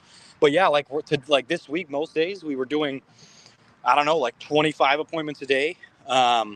With like 6, 7 agents, because like I like efficiency. Like if I can make. Did you say 25 appointments a day? How many callers is doing that? That's like 5 to 7. 5 to 7 callers, and are they in the U.S. or they're out of the country? And then one caller. I lie. I already know this answer, but I just wanted to tell y'all. They're not in the United States. They're not in the United States, but they have lived in the United States for a long ass time. So like they sound like they are from the United States. So basically, they live in the United States. They got deported, went to Mexico, and then you're using them, and you're offering them a better opportunity than what they would be able to get in Mexico by themselves. So at the same point, you're providing a better opportunity to them. I don't give a fuck that they're living in Mexico. Love it. To be honest with you, So right. I'll pay whatever I have to pay for top talent. I don't give a damn where it comes from. So beautiful. Like I pay like some of my top 2 agents. Like they're probably getting paid this week based on how many fucking sits they were able to get. Like $700. $700 a week. Whoa, so 700 to a person out of the country, huh? One of them's like $550. Yeah, that's pretty good money for them. Actually, really $550, dude. That's a huge amount for an hour. For the number 2 setter. Yeah. I mean, Brent, me and you would think that's a lot of money, right, for an overseas worker? Hell yeah, dude. But most of that's like, great. That's great money, dude. Well, it's the best part is like a lot of people think you're like screwing these people over by hiring them and paying them cheap. They don't understand, like, dude, this is huge to them, and they wish they had this opportunity, right? Yeah, but it happens. So a lot of people, for especially like solar campaigns, like they'll pay them like $5 an hour, like $5 an appointment. Like I pay them like $10 an hour. Sometimes 12. I'll pay them $25 an appointment. So, but the thing is, like that creates like a team. Like you'll get people that are like that produce where at an average call center, like what one agent produces, or 3 agents produce, they produce that themselves, right? And if I can maximize efficiency, build a good relationship with that individual agent. It's like a family culture. So like they stay on and they're motivated. They're all hustlers, and just got to make sure that me as the boss, that your morale is always up, because if it's down, your whole fucking call center goes to shit. So that's why you're at the gym right now pacing. Exactly. Well, dude, hey, this no is the kidding. buffest little dude you ever seen in your life. Hey, no this kidding. guy's I can about tell. the same short size as me, I can see but the 6 I can see times the bigger. trap. I can see the Bro, trap. see his chesticles, dude. His chesticles. Those are what sticks Well, out. hey, this is the first time that I'm working out at the actual gym in 3 weeks. Believe it or not, that's how busy Yeah. I was with the fucking call center. Yeah, man. Yeah, It's yeah. been Where you crazy. been working out at, dude? Break You it. don't lose the weight. No, I'm at Wes- EOS here on in Brandon. Wesley, here you've watched webinars, right? Where like a Russell Brunson thing, where he's like, "Okay, here's the 3 secrets," and he breaks it down, and you watch all this Right. stuff. Or Of course, I get high, sucked into high those- level.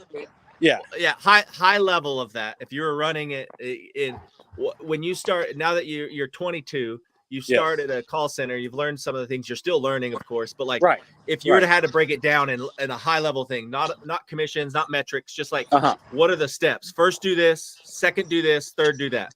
All right. So step 1 is don't be a retard. Step 2 is Check. think and treat your people that work for you like a human and train in the right way, because that's the one part that everyone skips out on. Everyone is like, most calls is like, hey, agent 1001, here's the script, read it like a robot. Stop talking about me, bro. Shut up. Shut up. Anyways, don't be like think, you have to realize that people are the most important aspect of this business. And that's what most people, they fuck around all day. They start talking like a nerd about, systems and data and this and that and automations. And as much as I notice now, that's why I'm getting it built out, that you need it at some point. It's really not important at all in the beginning, because you need to focus on what creates the actual thing that the call center spits out, which is appointments, right? Or leads. Right. No matter, depending on what you do. So train your people right. Give them a good a pay structure and give them a good culture, and that's probably really important. And then number 3, that creates the consistency. In other words, if you're going to get consistent results, you need to get a team that's motivated to do so. In other words, they need to be all in. They need to be hungry. Yeah. If you're having agents that are just dicking around all day long, you're not going to do very well. And I went through that for a week, so yeah, I would know. And then the third thing probably, and this is, I don't want to get into metrics, but tracking everything, because I am the last person to be a numbers guy until I started the call center. I suddenly started to be like, oh my God, tracking everything. So those are the 3 main things in my opinion. And then there's some side things, like making sure that you buy the right data, making on sure your callers, bro. There's a lot of people. I know that you say it like it's such an easy, you just hire some people.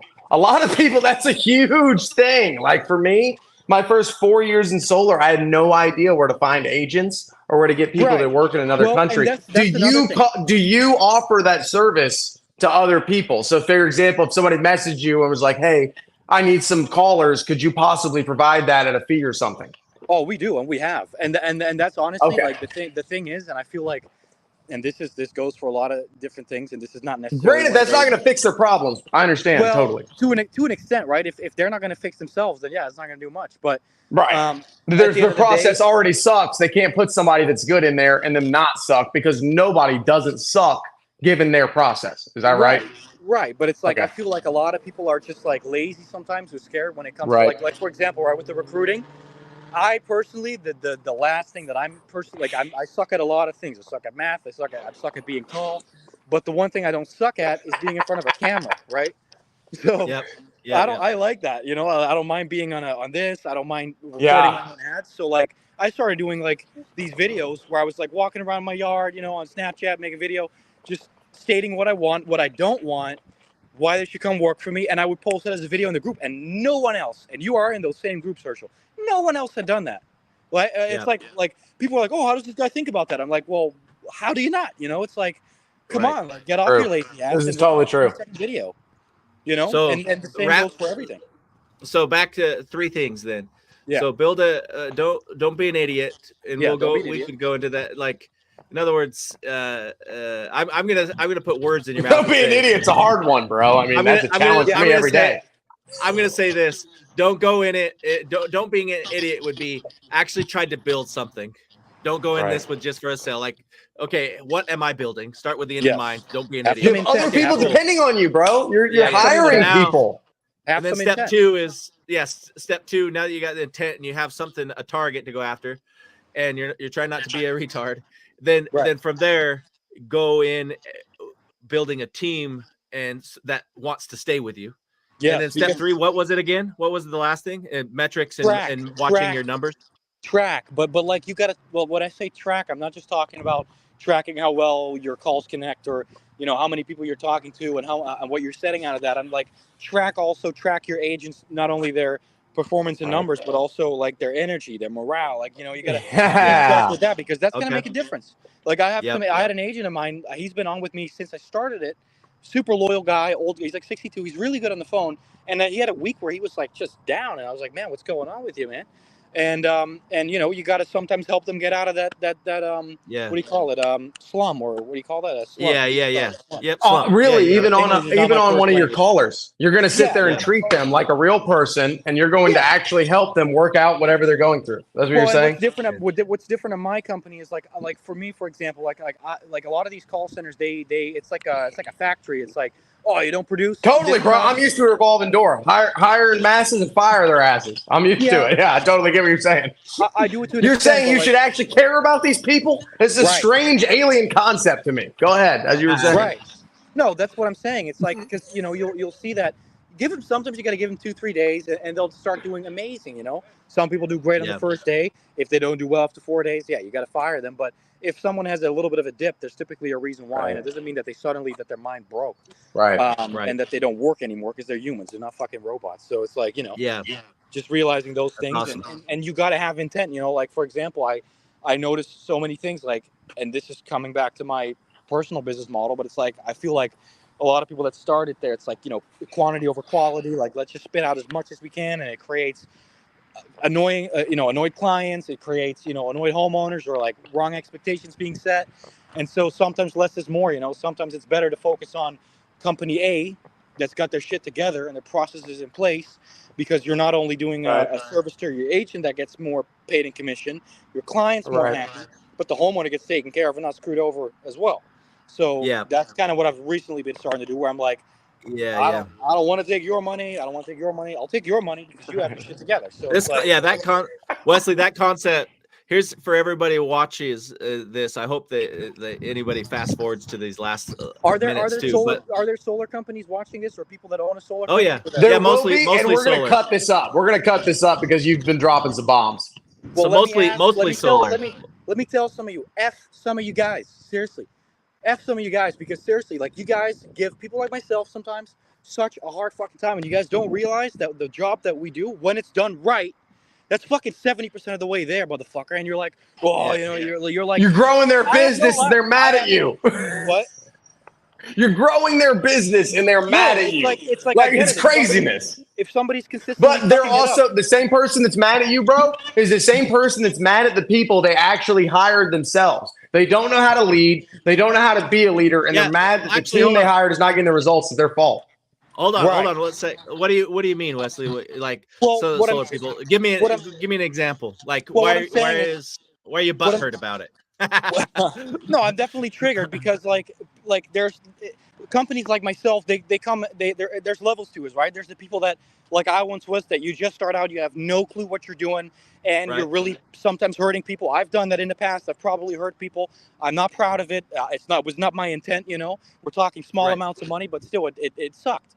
And but then there's, once you get to a certain level, like me right now, where that over 85% of your clients, or 80% at least, are performing with you. The 20% that's not performing, like, I literally see why they're not. And it's like, you guys are lazy, you guys are entitled, and you guys treat these appointments like it's fucking nothing, because you're like, oh, well, Wesley's going to replace them anyways. So if it's not a lay down sale that's ready to suck it as soon as I call him, let me just send it back. And I don't like that, because they don't realize that I barely have a life, dude. I haven't worked out in 3 weeks, because all day long, 9:30 a.m. Eastern time to 10:30, I don't have a life. I'm calling with these guys all day long, and everyone thinks they're special. Everyone's like, oh, give me 10 appointments today. I'm like, dude, I have fucking 20 other clients that ask me the same fucking thing, And it's like, I have all this payroll, and then once you finally give a company all those appointments, and the next bill comes in, it's like, oh, Wesley, I'm sorry. We're waiting on our commissions, and our credit cards are maxed out, so I'm sorry, man. It's like, what the fuck? Right. Yeah. Yeah, I get it. Yeah, that's the part of learning services, right? Like a services agency, because you're having to learn how to reset expectations differently. Then and it's like then get in people their be lying. faces. People lie.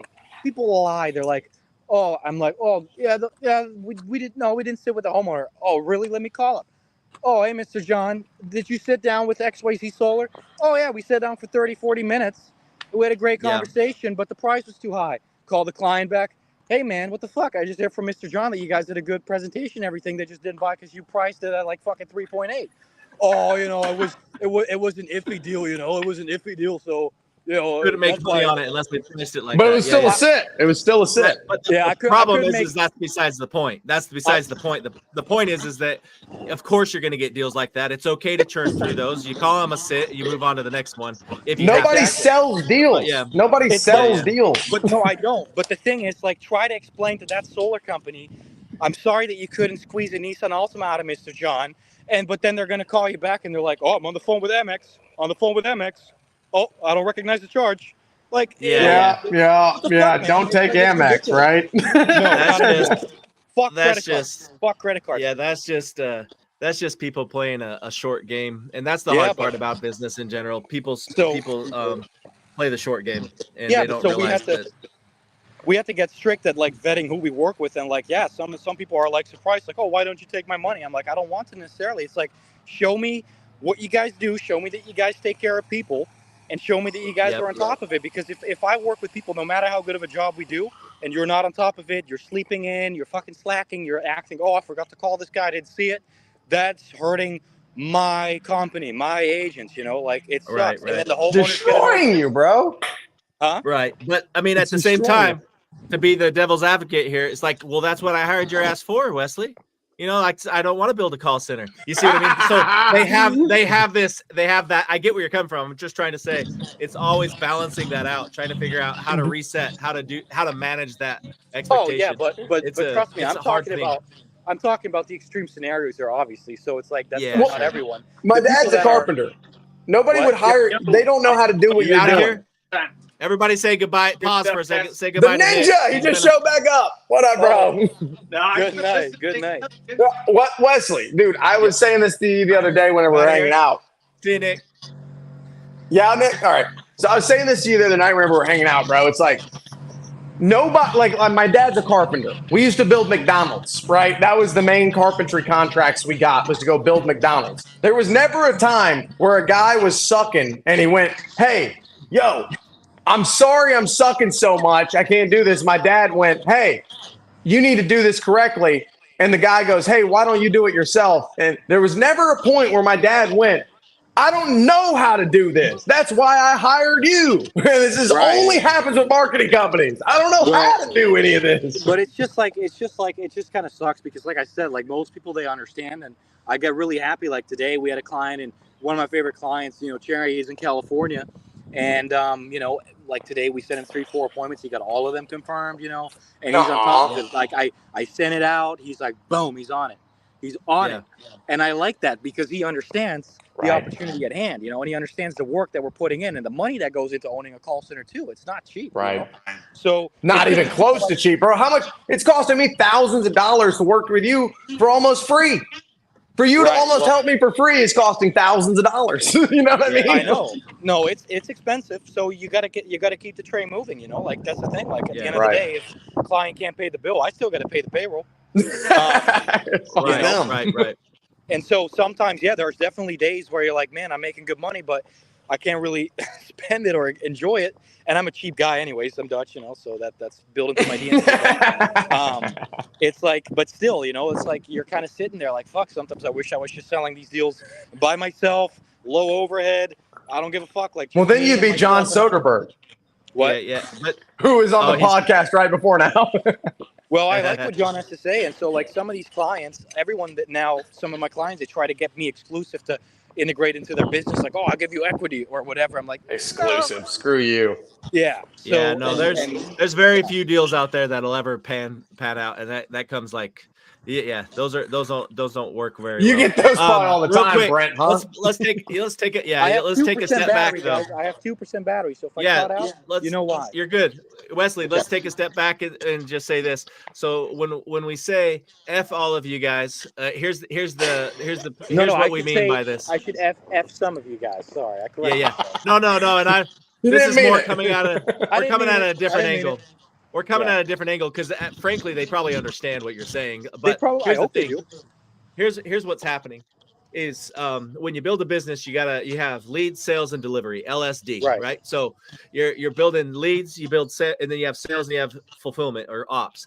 And every time you hire out one of those, there is a risk. And if you're going to hire it out to Wesley, there is a risk, not a risk that Wesley's not going to do the job. The risk is that you don't have as much control either, and you have to live with that. You have to be like, cool, I'm going to take what Wesley gives me and make the most of it, because I can't complain. That's like complaining about the goddamn wind blowing in your sail. You're like, it pushes you wherever. You just have to change the sail. Like, oh, cool, turn it. It'll take me where I need to go. And that's a Jim Rohn saying, right? That's a Jim Rohn thing. He's like, you can't complain about the things you're working with. That's like complaining about taxes. It's like we pay taxes for a reason. You can't complain about it. It's like you're driving on the goddamn road. You're gonna drive on a dirt road. And so what I'm trying to say is you can't complain about leads being delivered to you, even though they're not how you thought they were going to be, right? Well, so that's with us setting a lot of proper like this is how that's what I mean. Share with clients, man. I share them. Hey, man, this is 3 of my best clients. This is what they're saying when they confirm the appointment. It's super straightforward. Should be common sense. And if people then still get it wrong, and it's not even that, it's like people today. I literally I got so annoyed because I send my one client here in Tampa. Shout out to Ronnie and the guys. They're crushing it with me. They close 7 out of 10 sits every time. Is your people in St. Pete? Yeah, my guys at St. Pete, Origin Roofing. Nice. But then I have this other guy, no offense, but I sent him an appointment. He's complaining he talks to pretty much everyone. Everyone is willing to talk to him and stuff. But then once he goes and confirms the appointment, when the people say, okay, John or whatever the fuck their name is, I'm ready. You can come by this and that date and time. That's still good to go. And then after they say, that's why you should just say, all right, sounds good. See you then. But when the people start saying, oh, and John, just so you know, we can do cash, right? We can do a down payment. We can do a loan. We can do a lease. They're lacking the skills. Not going to say yes. Right? Yeah, they're lacking the skills at that point. Yeah, so that's what I mean. It's not your fault anymore. And hey, these are the same people, right? These are the same people that are still doing radio ads, believe it or not. Fucking no one listens to. These are the same people that are setting up fucking home shows every weekend. These are the same people that say, oh, Wesley, my pipeline's dry. Help me. I'm like, dude, what the fuck? Dude, I used to own a sign company. If I'm your last, and you say Prospect Bacon sucks, Solar Exclusive sucks, John Soderbergh sucks, do you suck? I'm like, well, yeah, we suck too then. It's like, yeah. Come on. You know what they ain't got, right? This is what they're missing, bro. What is that? I can't. This is what they're missing. I don't even know. They're nuts. Nuts. A pair of nuts. Bro, they don't have balls. That's exactly, I didn't want to say it like that. I didn't want to say that's that. That's a good way. No, dude, I appreciate it. This is good candid talk. So it's just this is what you want, right? Some banter. That's what you want. Hell yeah. This is the good stuff. This is what people need to hear over and over again from people actually in the trenches on both ends. Some people are closing only. Sorry, go ahead, Brent. I didn't want to cut you off. You're good. It's unforgivable, Wesley. You do it one more time, we're gonna boot you just like we did that Herschel dude. Okay. Hey, my phone's about to kick me off anyways, but yeah. All right, no, go get a workout in, dude. Go finish your. I mean, if you're trying to finish the workout, finish it. Thanks for showing up. Be here next week. All right, I would love to. I'll be on my computer. All right, guys. Peace. Have a good night. See you. Peace. Good night. All right, Herschel, let's wrap up, dude. 3 hours and 27 minutes. Bro, thank you so much for having me hang out, bro. I'm sorry you had to mute me 25 times. I'll shut up next time. No, I won't. I don't care. I don't expect it either. I really wouldn't expect you. You need to be you. And so that's it. But yeah, that's the for everybody. I learned a lot on this podcast myself. Yeah, we just heard from John. How do we wrap this up? We talked about SolarCon. Go to SolarCon. We talked to Solarpreneur himself. We talked to John Soderbergh. He's never been on, and he was dropping some really key things. If you're hearing it, go back and listen. Just on being different in your marketing. We just got off with Wesley talking about call centers. We looked like Herschel just jumped off. All right, and then we talked about what else? Herschel's talking about sales himself when he was talking early. If you want to go listen way back at the beginning, Herschel's talking about sales tactics and understanding how to sell people and talk to people. We had Solar Joe, Mr. Joe Moose himself. We had Matt Mitchell on here. We had Eric on here, the roofing phenomenon. Just a lot of good people on here. So thanks for being on here. We had a great time. Next week, 7 o'clock. Okay, next week, 7 p.m. Central Time, Friday. We're gonna have a good time again. Come hang out. You do not have to be here all 3 hours. You don't. I mean, we're here 3 hours. Sometimes we're only on here an hour and a half, guys. It's just open mic and we talk and have fun. So thanks for being here. We had a great time, and we'll see you next week. All right, later.